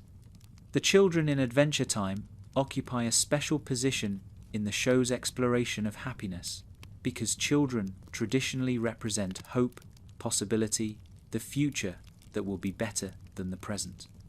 But the show refuses to romanticize childhood or treat children as inherently happier than adults. Its child characters are as caught in the patterns of impermanent happiness as anyone else, perhaps more so because they lack the experience to understand what is happening to them. They suffer without the context that might make suffering bearable, hope without the tempering that might make hope sustainable, love with the intensity that makes loss devastating. Finn begins the series as a child, and his early seasons show a kind of happiness that seems simpler than what comes later. He enjoys adventure for its own sake, loves his friends without complication, approaches the world with enthusiasm that has not yet been worn down by disappointment. This childhood happiness is real but also fragile, dependent on conditions that cannot be maintained, already containing the seeds of the losses that will transform it. Watching Finn grow up across the series is watching happiness become more complicated, not necessarily less present, but less simple, more mixed with awareness of cost and consequence. The show suggests that childhood happiness, while genuine, is not a state that can or should be preserved. Growing up means losing the simplicity that made childhood happiness possible, gaining the complexity that makes adult happiness harder to achieve and sustain. Finn cannot remain a happy child forever. He must become something else, something more complicated, something that can experience happiness only in forms that childhood did not prepare him for. This is not tragedy, but development, not loss but transformation, even though it feels like loss from the inside. Sweet Pea represents a different kind of childhood, one shadowed from birth by the legacy of the Lich. He is literally created from evil, carries within him the potential for destruction that has threatened the universe. And yet he develops as a child, loves his adoptive parents, experiences joy and wonder and the simple happiness of being young in a world full of interesting things. The show presents his happiness as genuine, despite his origins, suggests that what you come from does not determine what you can experience, that even beings born from evil can find moments of real contentment. But his happiness is also fragile, always threatened by the Lich essence within him, always contingent on maintaining control that he does not fully understand. The pups, Jake's children, grow up so fast that their childhood is almost a technicality, compressed into days or weeks rather than years. This accelerated development raises questions about what childhood happiness even means, whether it requires duration or can exist in compressed form, whether the pups experience the same joys and sorrows that more slowly developing children experience. The show does not definitively answer these questions, but uses the pups to suggest that happiness is not about time, but about quality of experience. That a brief childhood fully lived might contain as much happiness as a long childhood partly lived. What the show ultimately suggests about childhood and happiness is that childhood is not a refuge, from the impermanence that characterizes all happiness. Children are not exempt from loss, are not protected from grief, are not guaranteed the simple joys that we associate with youth. They experience the same cycles of gain and loss that adults experience, just with less context for understanding what is happening. The happiness of childhood is real, but not fundamentally different from the happiness of other life stages. It is temporary, contingent, subject to revision, already ending even as it is experienced. The children of Adventure Time are not happier than the adults. They are just newer to the pattern, still learning what the adults have already learned about how things go. The nostalgia for childhood that many adults feel, the sense that we were happier before we knew what we know now, is both validated and complicated by the show. Yes, there was a simplicity to earlier experience that is lost with development. Yes, Finn was happier in some ways before his losses accumulated, before his patterns became entrenched, before the world taught him all its hard lessons. But that earlier happiness was also more fragile, less informed, more vulnerable to disruption, precisely because it lacked the context that makes disruption comprehensible. Adult happiness may be harder to achieve, but it is also more robust, more able to survive challenges because it has survived challenges before, more capable of integrating difficulty because difficulty is already part of its structure. The show suggests that the goal is not to return to childhood happiness, but to develop adult happiness, which is different and in some ways better. Adult happiness knows what it is dealing with. It has seen the patterns, has experienced the cycles, has lost enough to understand that loss is survivable. When adult happiness is achieved, it is achieved with full awareness of what threatens it, full knowledge of its impermanence, full acceptance that it will not last. This awareness does not diminish the happiness, but grounds it, makes it real in a way that childhood happiness, despite its intensity, is not quite real because it does not yet know what it is. The trajectory from childhood happiness to adult happiness is not smooth in Adventure Time.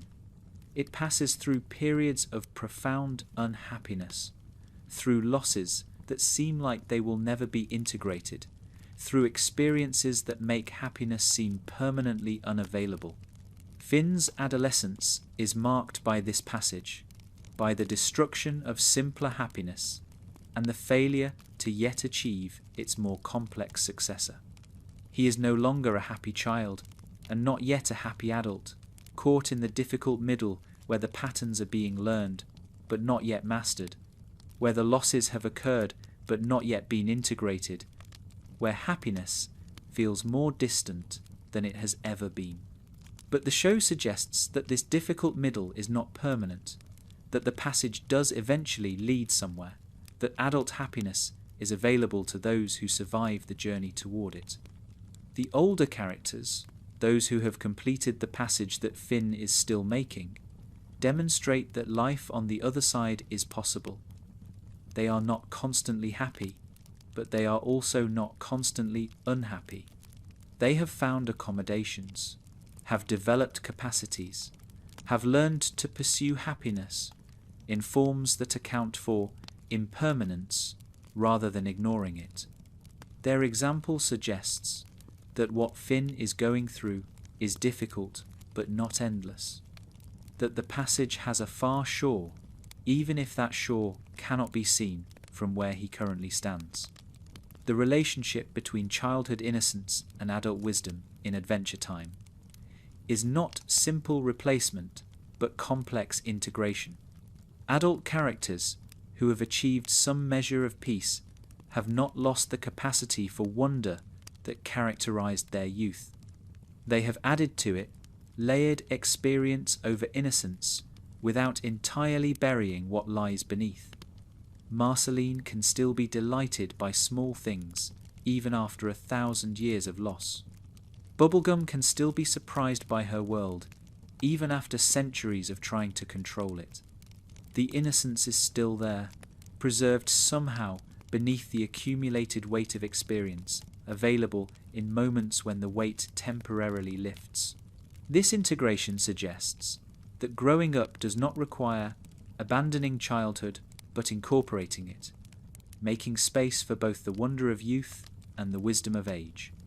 The happiest adult characters are those who have achieved this integration most fully, who can access childlike joy without being limited by childlike understanding, who know what they know without letting that knowledge close them off from experiences that require not knowing. This is not easy to achieve.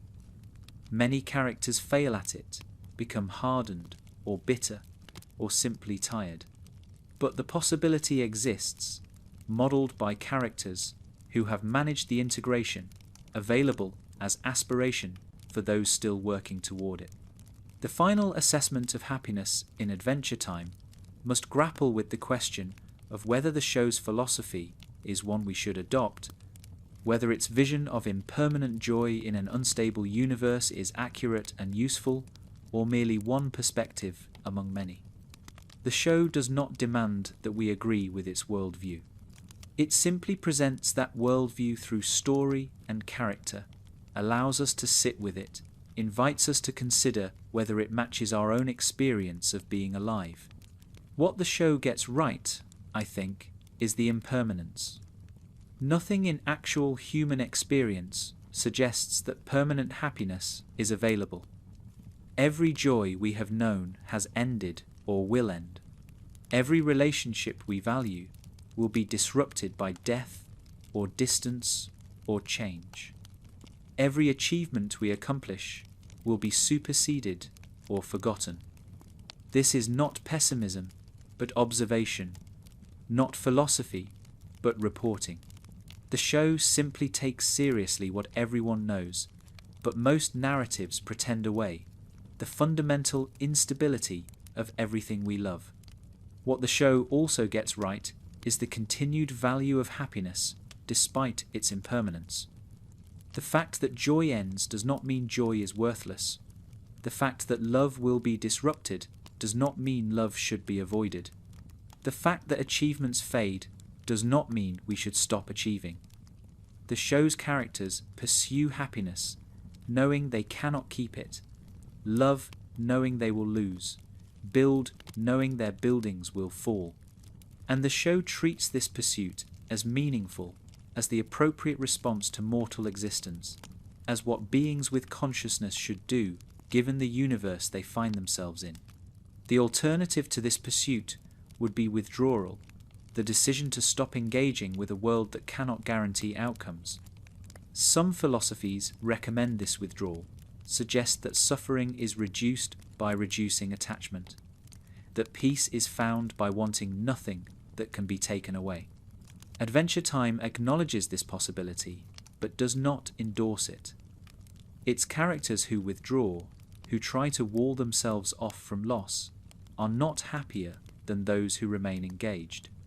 They are simply differently unhappy, trading the sharp pain of loss for the dull ache of isolation, exchanging the risks of connection for the certainty of loneliness. The show's implicit recommendation is continued engagement despite cost, continued pursuit despite failure, continued hope despite disappointment. This is not because engagement produces better outcomes. Sometimes it does, sometimes it does not, and the show is honest about both possibilities. It is because engagement is what beings like us should do, how consciousness should relate to existence, the proper response to finding ourselves alive in a universe we did not choose and cannot control. We should pursue happiness not because we will catch it, but because the pursuit itself is what it means to be fully alive. For those watching Adventure Time and recognizing their own struggles in its characters, this philosophy might offer something valuable. Not comfort exactly, not the reassurance that things will work out, but something perhaps more useful. Permission to keep trying, validation of the difficulty, acknowledgement that the struggle is real and hard and not a sign of personal failure. Everyone in Adventure Time struggles with happiness. The most capable characters, the most successful characters, the oldest and wisest characters all struggle. If they cannot achieve permanent happiness, perhaps the inability to achieve it is not a flaw to be corrected, but a feature to be accepted, a condition of existence rather than a problem to be solved. The show ends without ending, its characters continuing into futures we do not see, carrying with them the same mixture of joy and sorrow that has characterized their lives throughout. They will have happy moments. They will have sad moments. They will gain and lose, hope and despair, love and grieve, over and over, for as long as they exist. This is not a curse, but a description, not a punishment, but a reality, not something wrong with the universe, but simply how the universe is. Adventure Time invites us to make peace with this reality, to find meaning within impermanence rather than despite it, to pursue happiness knowing we cannot keep it, and to value the pursuit itself as the closest thing to happiness that permanent beings in a temporary world can achieve. The show's refusal to provide a truly happy ending, an ending where all problems are solved and all characters are content, is itself a final statement about happiness. Happy endings are lies that stories tell, reassurances that things work out in ways that actual experience does not support. By refusing this lie, Adventure Time respects its audience enough to tell them the truth, even when the truth is more difficult than the lie would be. The truth is that stories do not really end, that characters continue beyond the frame, that whatever resolution a finale provides will itself be disrupted by what comes next. The show simply acknowledges this, rather than pretending otherwise. For viewers who have followed these characters across 10 seasons, who have invested in their journeys and cared about their fates, this honest ending might feel disappointing. We want the characters we love to be happy, want their struggles to have produced lasting results, want the satisfaction of seeing them arrive at destinations that justify the difficulty of their journeys. The show denies us this satisfaction, not out of cruelty, but out of respect, acknowledging that we are capable of handling truth even when truth is less comfortable than fiction. The final gift Adventure Time offers is permission to be where you are, to accept whatever mixture of happiness and unhappiness characterizes your current experience without demanding that it be different. The show has spent 10 seasons demonstrating that no configuration is permanent, that whatever you are experiencing now will change, that the wheel keeps turning regardless of where on the wheel you currently find yourself.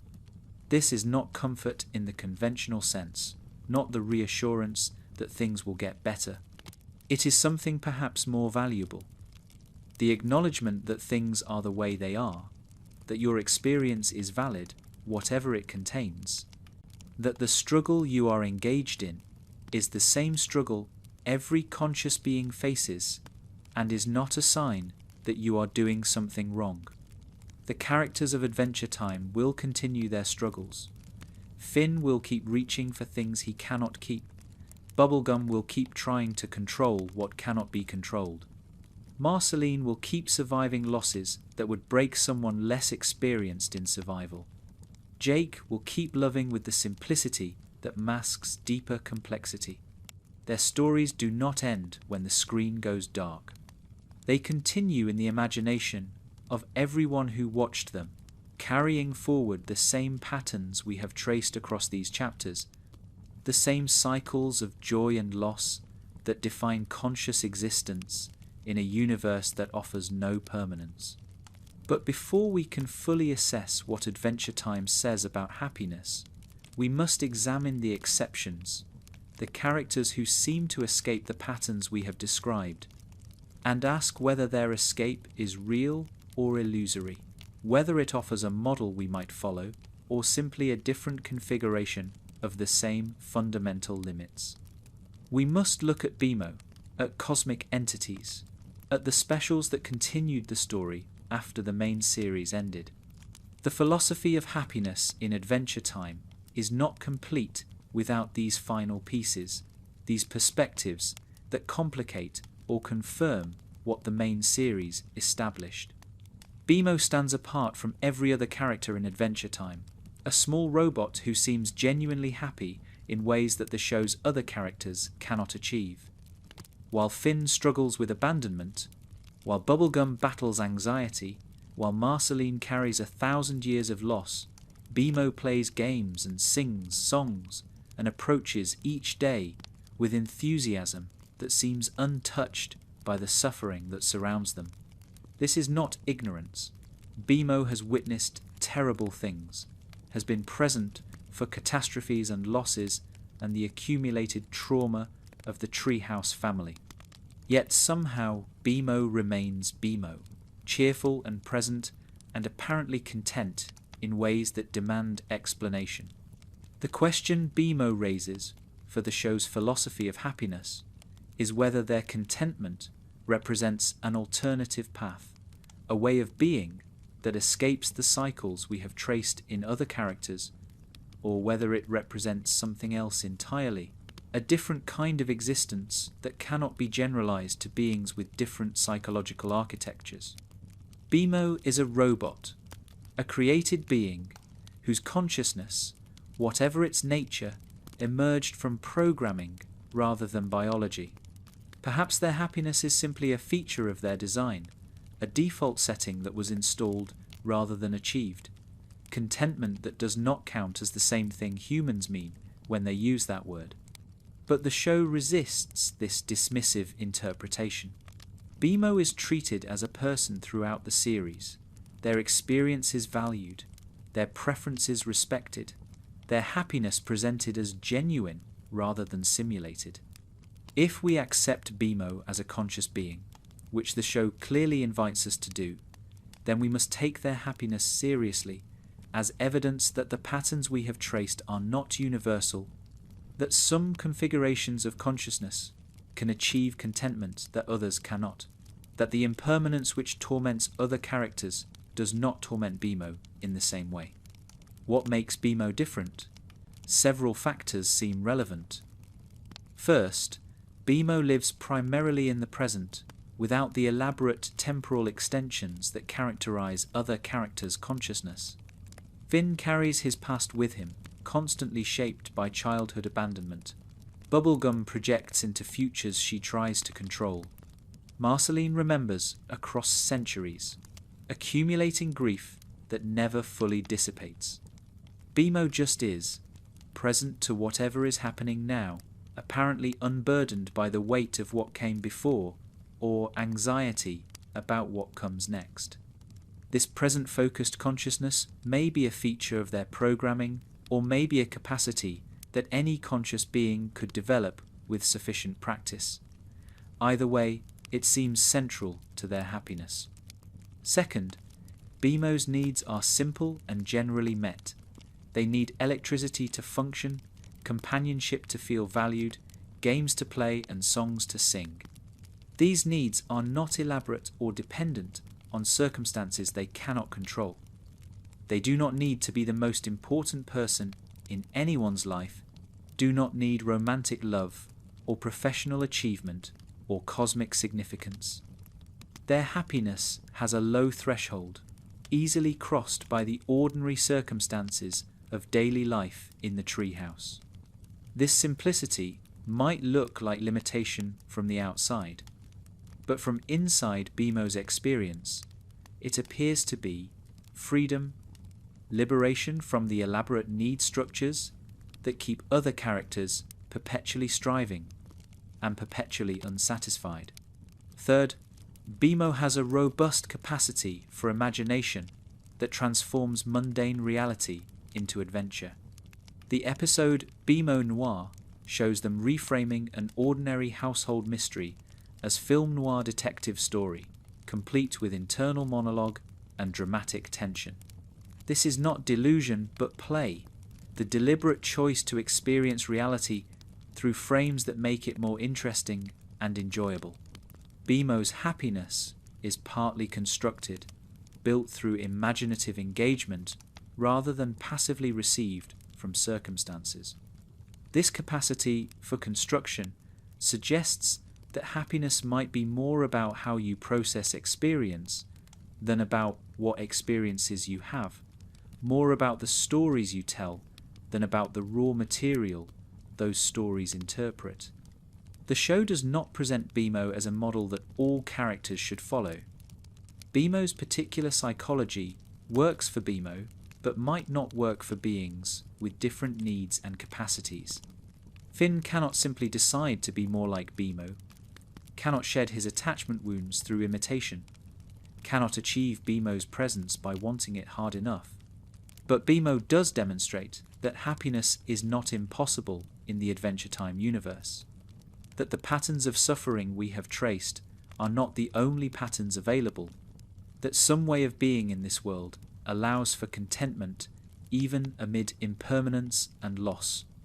Bimo is proof of concept, evidence that the problem is not unsolvable even if the solution is not universally applicable.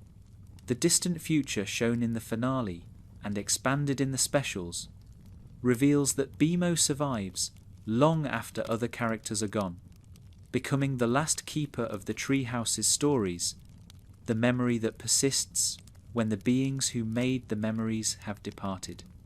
This survival raises questions about whether Bimo's happiness can endure across such timescales, whether the contentment we see in the main series will persist when Finn and Jake are centuries dead, when everyone Bimo loved has become history rather than presence. The show suggests that Bimo adapts, finds new purposes and new companions, continues their characteristic way of being, even as everything around them changes. If this is true, then Bimo's happiness is not dependent on specific circumstances, but on a way of relating to whatever circumstances arise, a flexibility that allows contentment to survive even radical transformation. The question Bimo poses for viewers is whether their happiness is achievable or merely observable, whether the qualities that allow their contentment can be cultivated or are simply gifts that some consciousnesses receive and others do not. The show does not definitively answer this question, but it suggests that at least some elements of Bimo's approach might be available to anyone willing to develop them. Present focused attention can be practiced. Simple needs can be chosen over elaborate ones. Imaginative engagement can be developed. These are not easy changes to make, and making them might not produce Bimo's particular quality of happiness, but they represent directions that the show's philosophy points toward. Bimo also demonstrates that happiness does not require the resolution of the show's central concerns about impermanence and loss. Bimo does not escape impermanence. They lose friends, watch companions die, experience the passage of time that claims everything eventually, but they do not seem to suffer from this in the way other characters suffer. They grieve when grief is appropriate and then return to their baseline contentment, their capacity for joy, apparently undiminished by accumulated loss. This suggests that the relationship between happiness and impermanence is not fixed, that some ways of holding impermanence allow for happiness that other ways preclude. The show's inclusion of Bimo as a major character is itself a philosophical statement, an acknowledgement that happiness exists even in a universe characterized by loss, that some beings achieve what most beings struggle to achieve, that the patterns we have traced are not the only patterns available. BMO is not the answer to the show's questions about happiness, but BMO is evidence that answers exist, that the problem is not unsolvable, even if the solution varies from being to being. Their cheerful presence throughout the series reminds us that darkness is not the whole story, that contentment coexists with suffering, that the universe contains both and neither negates the other. The way BMO relates to loss is particularly instructive. When Finn and Jake are absent, BMO does not collapse into despair. They find things to do, games to play, songs to sing. They miss their friends, but do not define themselves by that missing. Do not let absence become the central fact of their existence. This capacity to be present to whatever is actually here, rather than fixating on what is absent, is perhaps the core of BMO's happiness. They are not constantly comparing their current situation to some ideal, not perpetually grieving for what they do not have, not living in the gap between reality and desire. They simply live in reality, whatever reality happens to contain at the moment. Whether this capacity can be learned, or is simply a feature of BMO's particular consciousness, remains an open question. But the show suggests that at minimum, BMO can serve as aspiration, as a direction to move toward, even if the destination cannot be fully reached. We might not be able to become BMO, but we might be able to become more BMO-like, to develop some portion of their presence and simplicity and imaginative engagement. This partial movement might not produce BMO's particular happiness, but it might produce something, might shift the balance enough to matter, might make the cycles of happiness and suffering more weighted toward happiness than they currently are. The cosmic entities of Adventure Time, beings like Prismo and the Cosmic Owl and GOLB, provide perspective on happiness from outside the mortal frame that defines most characters' experience. These entities exist on timescales and at power levels that should render mortal concerns irrelevant. They have seen universes born and destroyed, have witnessed the full span of history that to mortal beings seems incomprehensibly vast, have existed long enough that individual lives should seem like sparks in an endless night. What does happiness mean for such beings? Does their cosmic perspective provide wisdom that mortals lack, or does it simply reveal that the problem of happiness persists regardless of scale?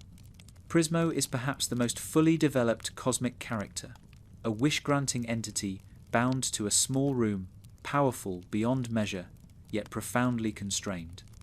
He can grant almost any wish, yet cannot wish himself free.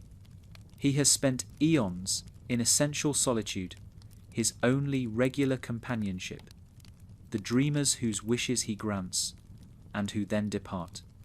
His existence seems designed to produce unhappiness, to demonstrate that power without freedom is not sufficient, that the ability to give others what they want does not translate to getting what you want for yourself.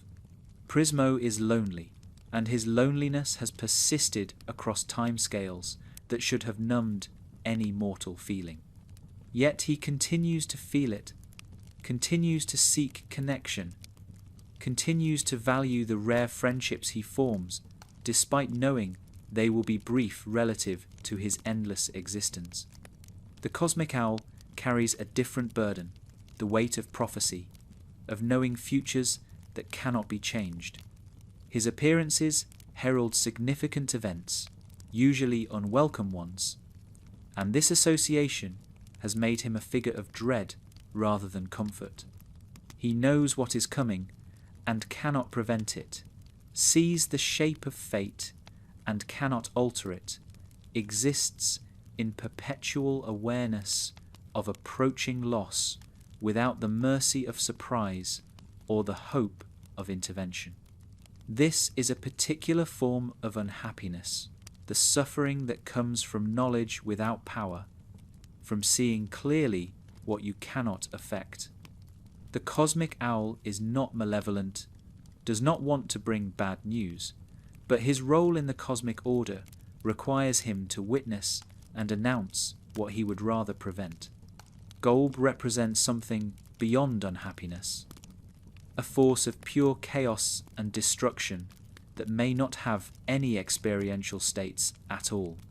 GOLB does not seem to want anything, does not pursue goals, does not react to circumstances in ways that suggest preference or feeling. GOLB simply is, a presence that unmakes whatever it touches, that returns complexity to simplicity, that represents the entropy that eventually claims everything. If GOLB has any relationship to happiness, it is as the force that makes happiness impossible to preserve, the ultimate impermanence that waits at the end of every story. GOLB is what the characters' struggles are ultimately against, the chaos that eventually wins regardless of how much order is created in the meantime. These cosmic perspectives do not resolve the question of happiness, but deepen it. Even beings with power beyond mortal comprehension are not happy. Even entities who have existed since before time began still suffer loneliness, still carry burdens, still exist in states that fall short of contentment. The problem of happiness is not a function of mortality or limited perspective. It is woven into existence itself, present at every scale, inescapable, regardless of how much power or time or knowledge you accumulate. This could be read as pessimistic, as evidence that the universe is structured against happiness. But it could also be read as levelling, as proof that mortals are not uniquely cursed, that the struggles we experience are shared even by beings we might imagine have transcended struggle. The show uses its cosmic characters to suggest that happiness is not about escaping the conditions that make happiness difficult, but about finding ways to engage with those conditions that allow for occasional contentment despite their persistence. Prismo finds happiness in his friendships, brief though they are relative to his existence. The cosmic owl presumably finds some meaning in his role, some purpose that makes his burdensome knowledge bearable. Even existence alongside GOLB continues, with beings creating and loving and striving in the shadow of eventual dissolution. The cosmic scale does not solve the problem of happiness, but it also does not make the problem worse. It simply reveals that the problem is universal, shared by all conscious beings, regardless of their power or lifespan. The relationship between cosmic entities and mortal characters in the show models something important about how different perspectives on happiness can coexist without invalidating each other. Prismo genuinely cares about Jake, values their friendship, experiences something like joy in their interactions. This caring is not diminished by Prismo's cosmic perspective, not rendered meaningless by his awareness that Jake's entire existence is a brief flicker from his point of view.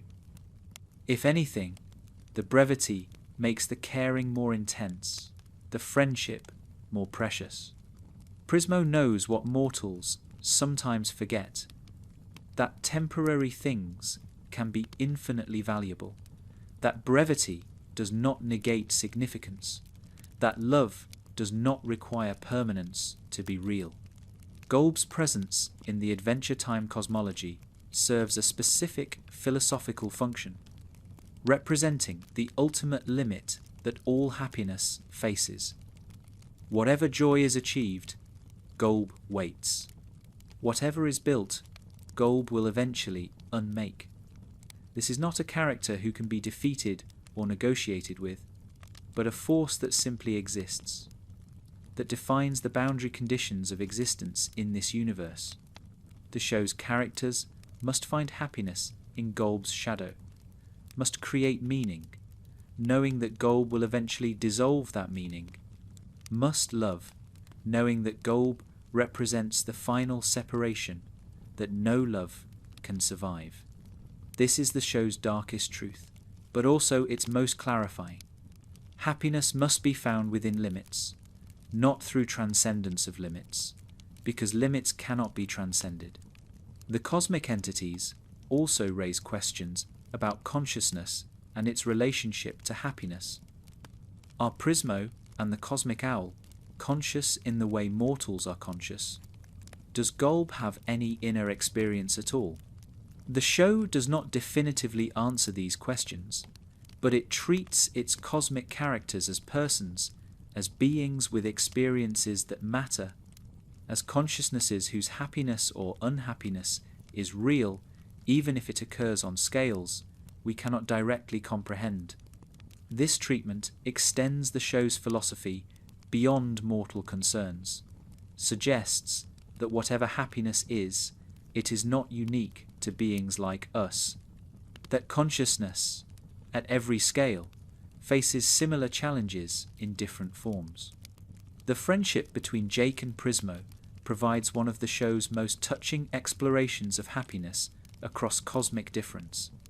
They are radically different beings, one a mortal, magical dog, and the other an eternal, wish-granting entity.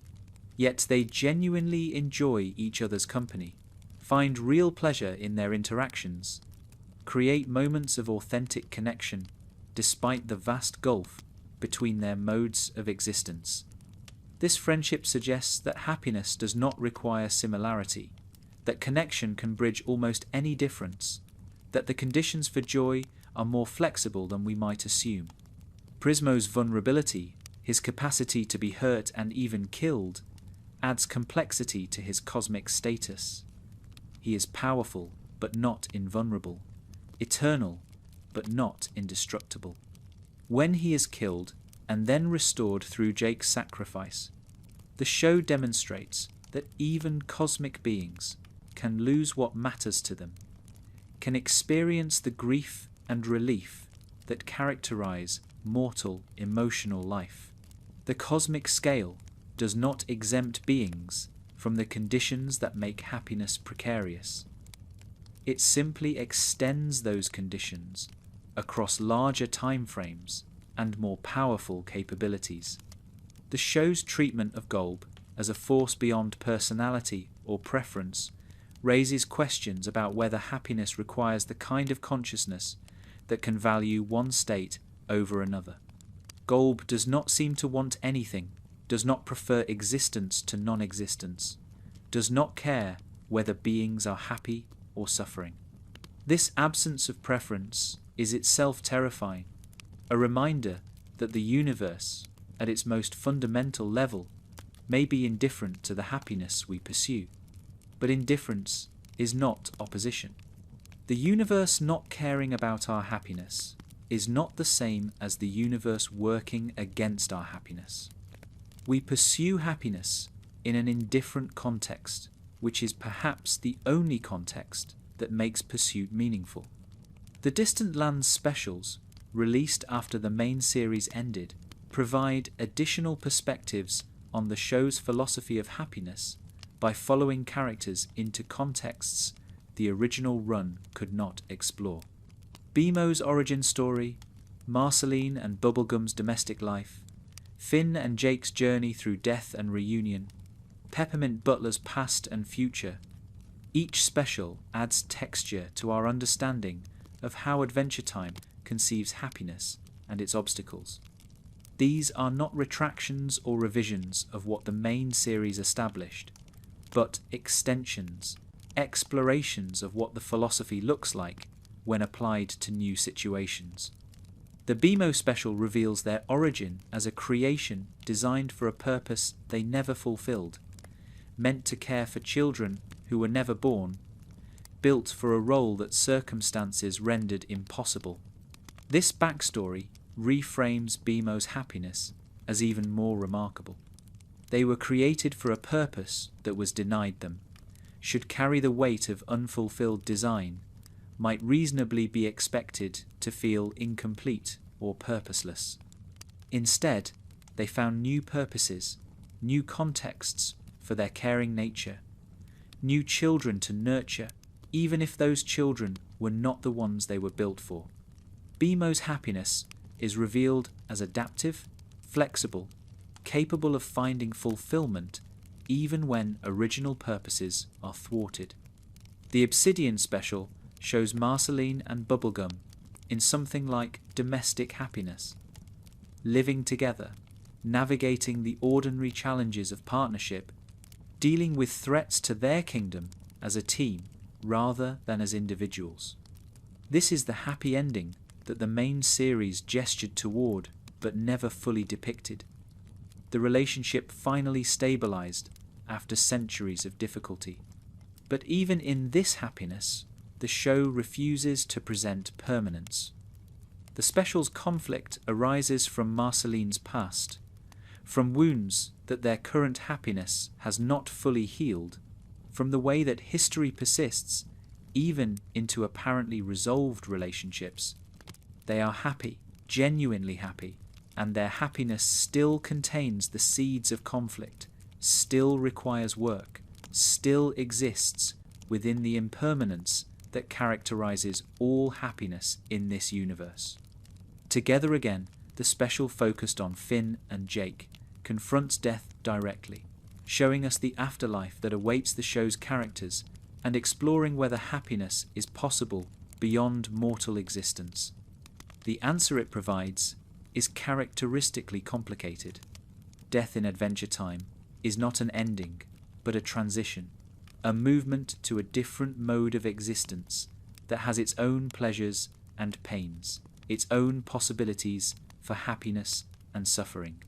Finn dies and immediately begins seeking Jake, driven by the same need for connection that drove him in life, carrying his psychology across the boundary of death without fundamental transformation. He finds Jake, eventually, and their reunion is joyful, but even this joy exists within the continued flow of experience, the ongoing adventure that death has not stopped but merely relocated. The Distant Lands specials confirm what the main series established while adding nuance. Happiness remains possible but impermanent. Relationships remain central to whatever happiness is achieved. The patterns that characterize mortal existence persist even in contexts that might have been expected to transcend them. Bemo remains Bemo even when their origin is revealed. Marceline and Bubblegum remain themselves even in partnership. Finn remains Finn even in death.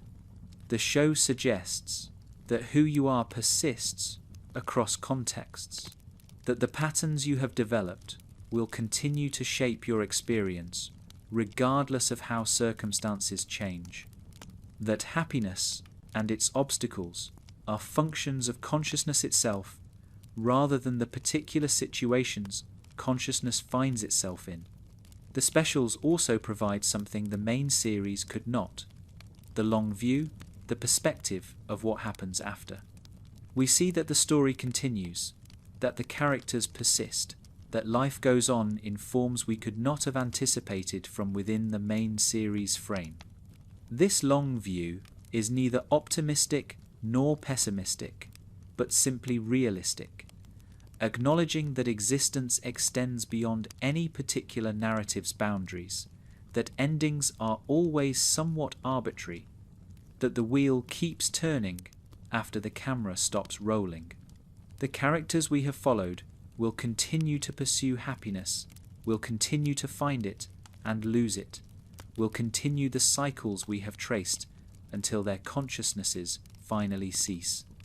And even then, the universe continues. Other consciousnesses pursue other happinesses. The pattern repeats at scales we cannot imagine. The Together Again special deserves particular attention because it directly addresses what happens to happiness after death, whether the patterns we develop in life persist beyond the boundary that seems so final from within mortal existence. The answer it provides is that death is not an ending, but a transition, that Finn and Jake continue in the afterlife as recognizable versions of themselves, that their bond persists across the ultimate separation. This is hopeful in its way, suggesting that love survives death, that connection is not terminated by mortality, that the happiness we achieve in life might echo into whatever comes after. But the special also shows that the afterlife is not a permanent resolution, not a final rest where all struggle ceases. Finn spends his post-mortem existence seeking Jake, driven by the same attachment needs that characterized his life. When they reunite, they face new adventures, new challenges, new cycles of the same patterns they enacted while alive. Death has not freed them from the conditions that made happiness difficult. It has simply relocated those conditions to a new context, demonstrated that the problem of happiness persists even beyond mortality. This is the show's most profound statement about the relationship between happiness and impermanence. There is no escape, no transcendence, no context where the struggle finally ends. There is only continued engagement, continued pursuit, continued cycles in whatever realm consciousness finds itself. The Wizard City special, focused on Peppermint Butler, adds yet another perspective by exploring happiness in the context of ambition and identity.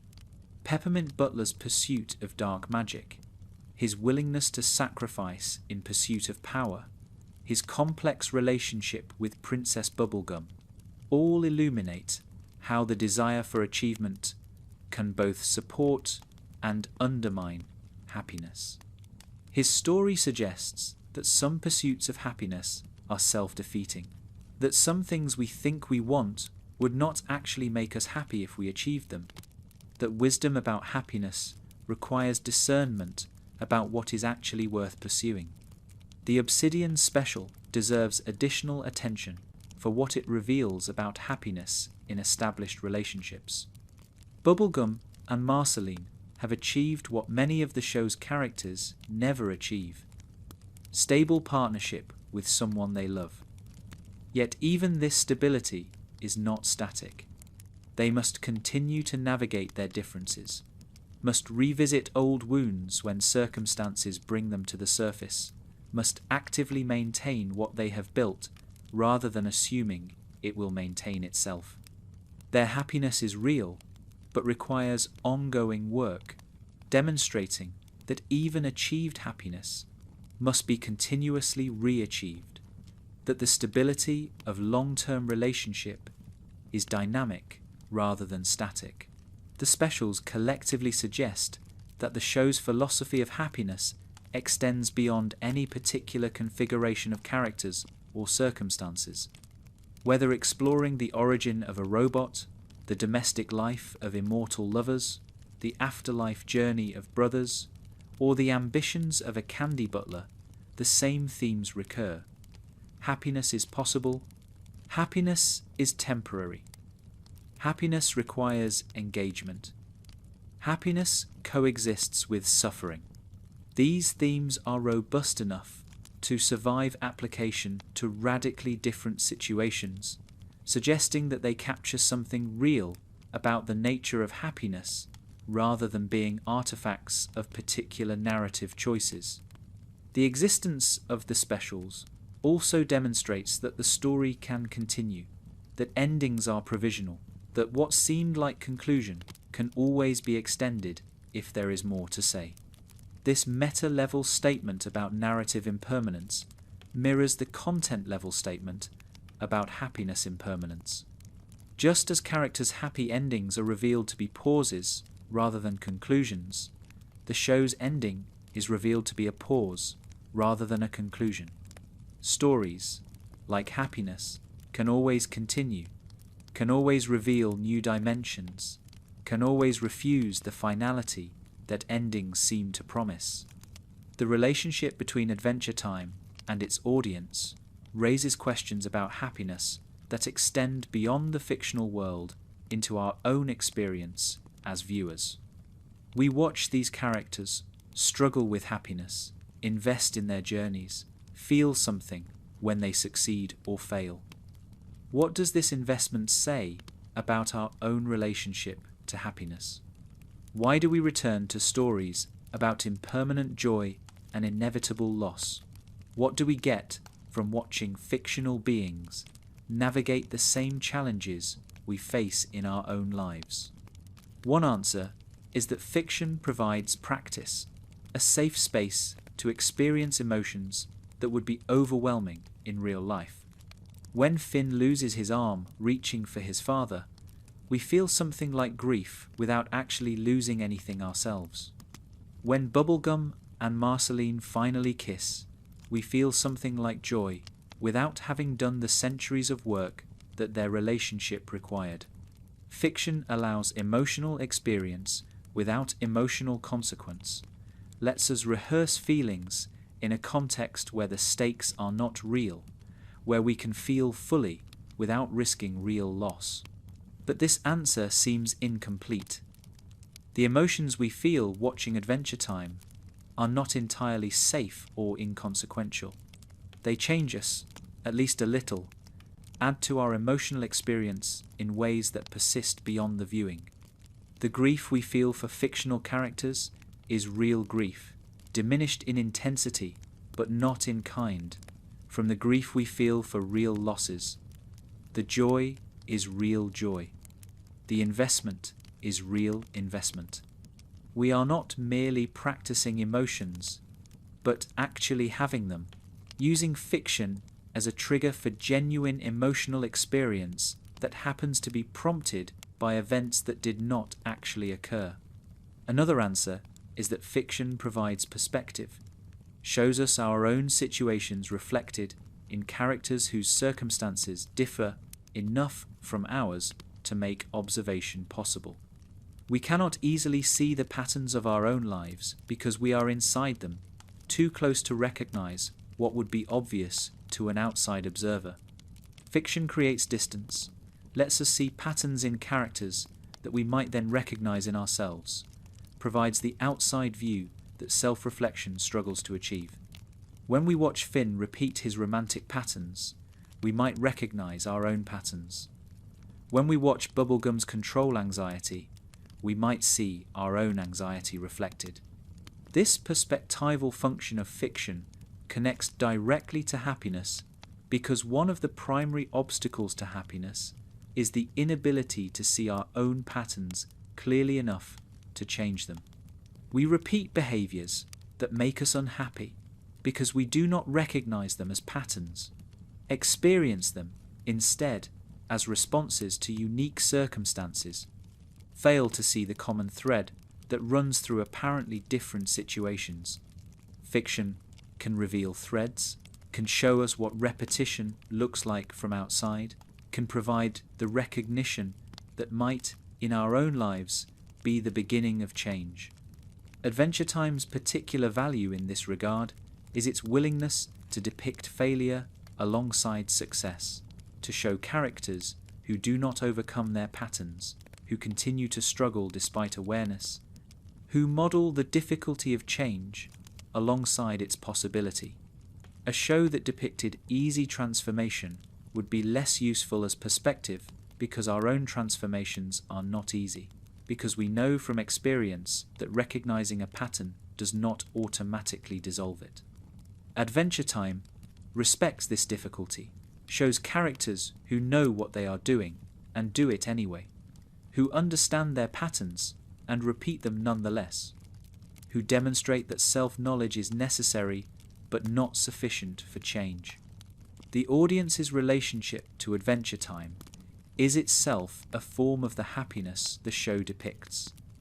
Impermanent, returning, never quite possessed but repeatedly experienced. We watch and feel, and then the episode ends and the feelings fade. We return and feel again. The happiness of engagement, renewed but not continuous. This structure mirrors the show's philosophy, enacts in the viewing experience what the content describes. We cannot hold on to the happiness the show provides any more than the characters can hold on to their happiness. We can only return, engage again, experience again, in cycles that repeat as long as we continue to watch. There is something profound about choosing to engage with stories about impermanent happiness, about returning again and again to fictional worlds that will not provide the permanent resolution we might consciously desire.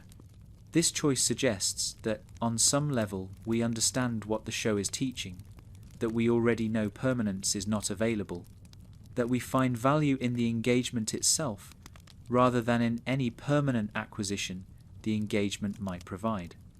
Our relationship to Adventure Time models the relationship to happiness that the show recommends.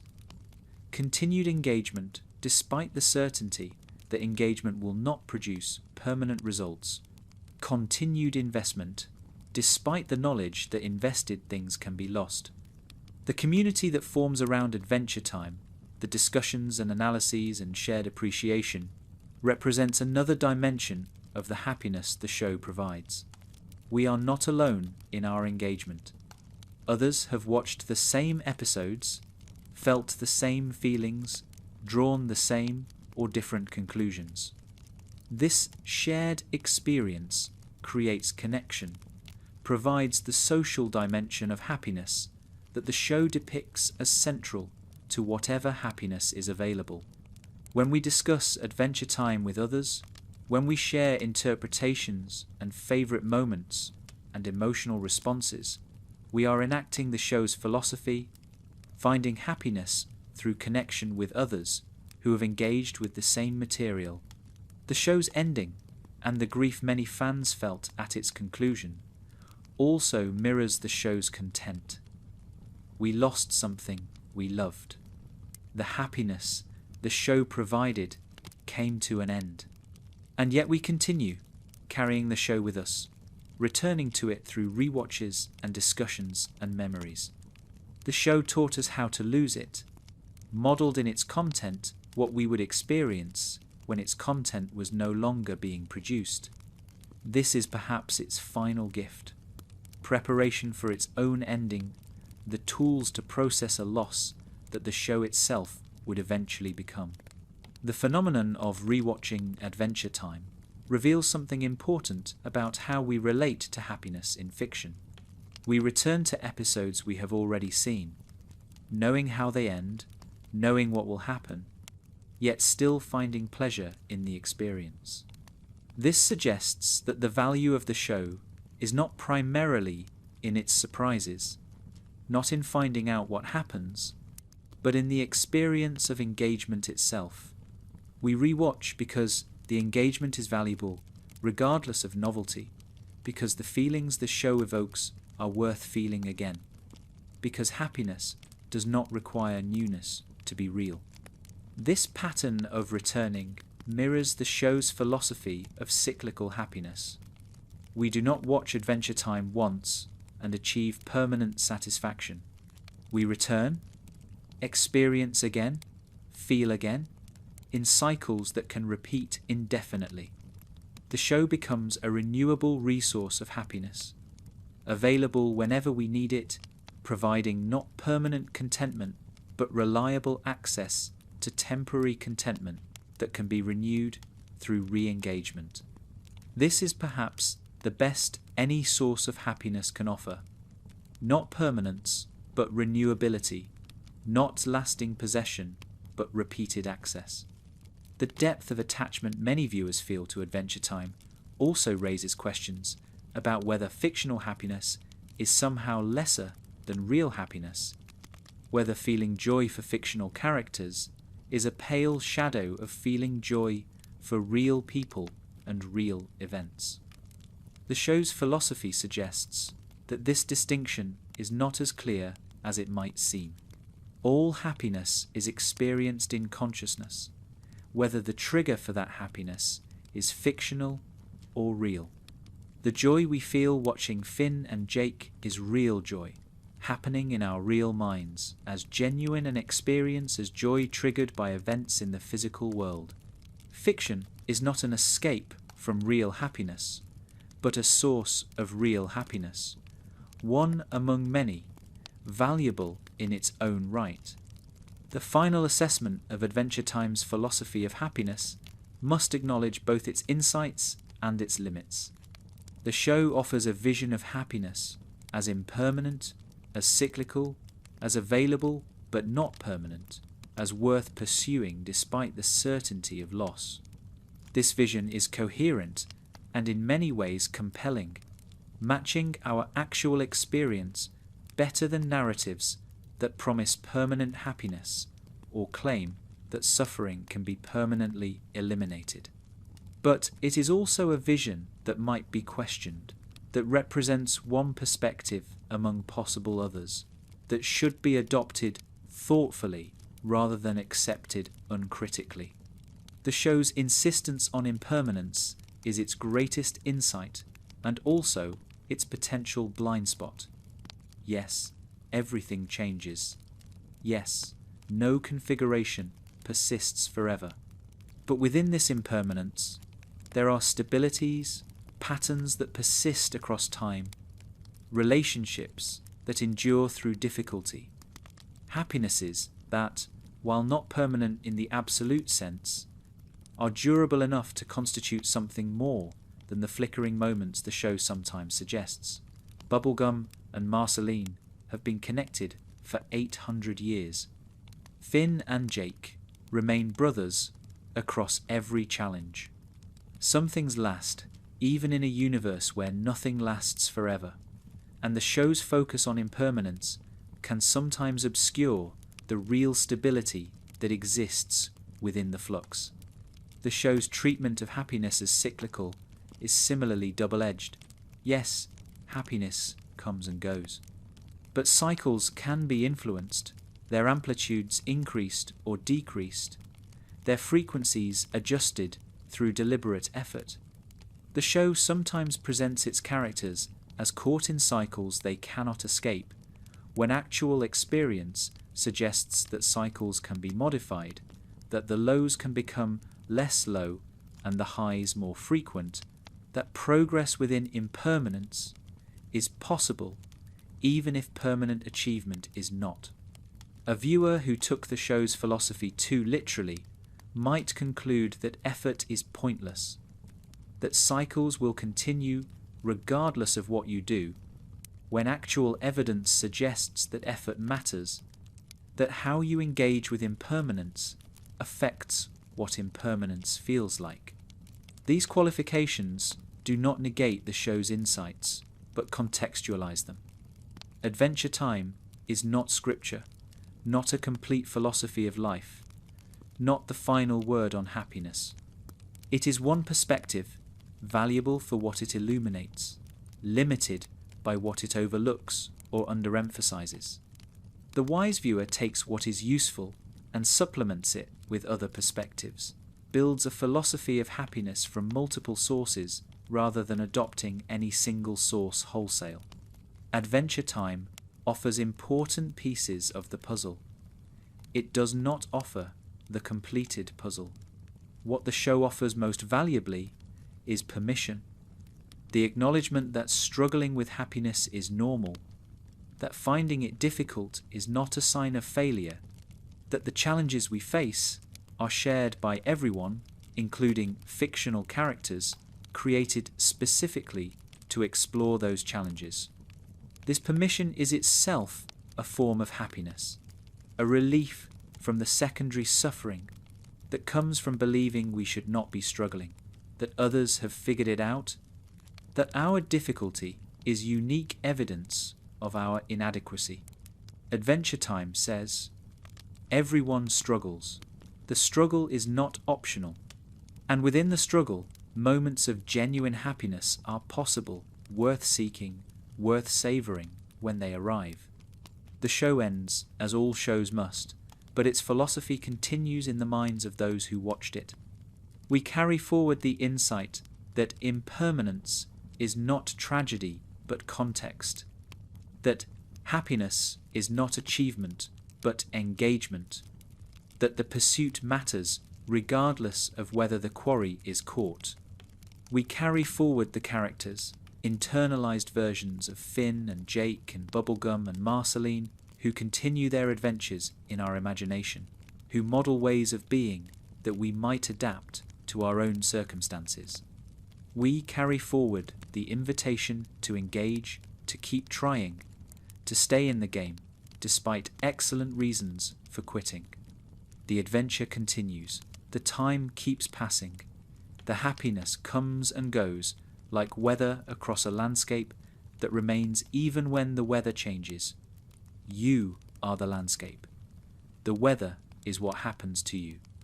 And the adventure is learning to appreciate both the storms and the sunshine, knowing that neither lasts forever, knowing that both will return as long as you remain present to experience them. The characters of Adventure Time figured this out, eventually, imperfectly, in their own ways. We can figure it out too, eventually, imperfectly, in our own ways. The show does not promise that figuring it out produces permanent happiness. It promises only that the figuring is possible, that the engagement is worthwhile, that life within impermanence can still be a life worth living. For those who have followed this analysis across 15 chapters, who have traced the show's philosophy through romance and family and friendship and achievement and cosmic perspective and audience relationship, the final message is simple but not easy. Happiness is real. Happiness is temporary. Both of these are true, and learning to hold both simultaneously is the work of a lifetime. The show does not complete this work for us. It simply shows us that the work is being done by beings we care about, that the struggle we experience is shared, that we are not alone in finding happiness difficult or in continuing to seek it despite the difficulty. The mathematical impossibility of permanent happiness in a changing universe is not a problem to be solved, but a condition to be accepted. Once accepted, it ceases to be a source of suffering and becomes simply the context within which life occurs. The show's characters who achieve some measure of peace are those who have made this acceptance, who have stopped demanding that the universe be other than it is, who have learned to find happiness within impermanence rather than despite it. Their example suggests that such acceptance is possible, that the context can become comfortable rather than tormenting, that peace with impermanence is achievable even if permanent happiness is not. Adventure Time began as a cartoon for children and became a meditation on existence that rewards adult attention. It grew up with its audience, asked harder questions as its viewers became capable of harder answers, ended when it had said what it needed to say. What it said, across 10 seasons and 4 specials and countless hours of contemplation, is that being alive is difficult and worthwhile, that happiness is real and temporary, that the struggle is universal and therefore not a sign of personal failure. These are not revolutionary insights. They are ancient wisdom, rediscovered in each generation, necessary because each generation must learn them fresh.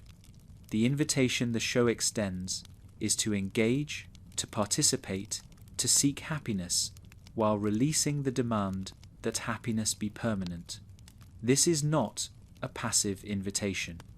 It requires something of us, asks us to continue when continuation is difficult, to hope when hope has been disappointed, to love when love has led to loss.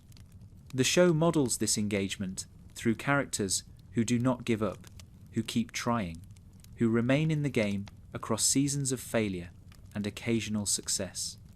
Their persistence is the show's final message, that giving up is always an option, and that choosing not to give up is always possible, that the adventure continues as long as we choose to continue it. The simplicity of this message belies its difficulty in practice. Knowing that happiness is impermanent does not automatically make impermanence easier to bear. Understanding the philosophy does not automatically produce the capacity to live by it. The show acknowledges this gap between knowing and doing, shows characters who understand their patterns and repeat them anyway, who know what they should do and cannot bring themselves to do it. This honesty about the difficulty of change is itself valuable, validating the experience of everyone who has understood something intellectually without being able to implement it emotionally. What the show ultimately offers is not a solution but a framework, not an answer but a way of holding the question.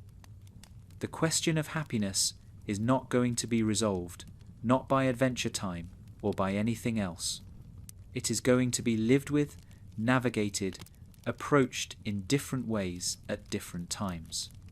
The show provides tools for this navigation: the recognition of impermanence, the value of engagement, the possibility of happiness despite difficulty, the permission to struggle without shame. These tools do not guarantee happiness, but they might make the pursuit of happiness more bearable, might reduce the secondary suffering that comes from believing we should not be suffering, might create space for whatever happiness is actually available. For those who have watched Adventure Time and found something valuable in it, the show's legacy continues in how it shapes your engagement with your own life. The characters live on in memory, available as reference points for understanding your own experience. The philosophy persists as a lens through which to view your own cycles of happiness and suffering. The emotional experiences the show provided become part of your emotional history, shaping what you feel in the future because of what you have felt in the past. The show ends, but its effects continue, rippling forward through the lives of everyone it touched. Sleep well.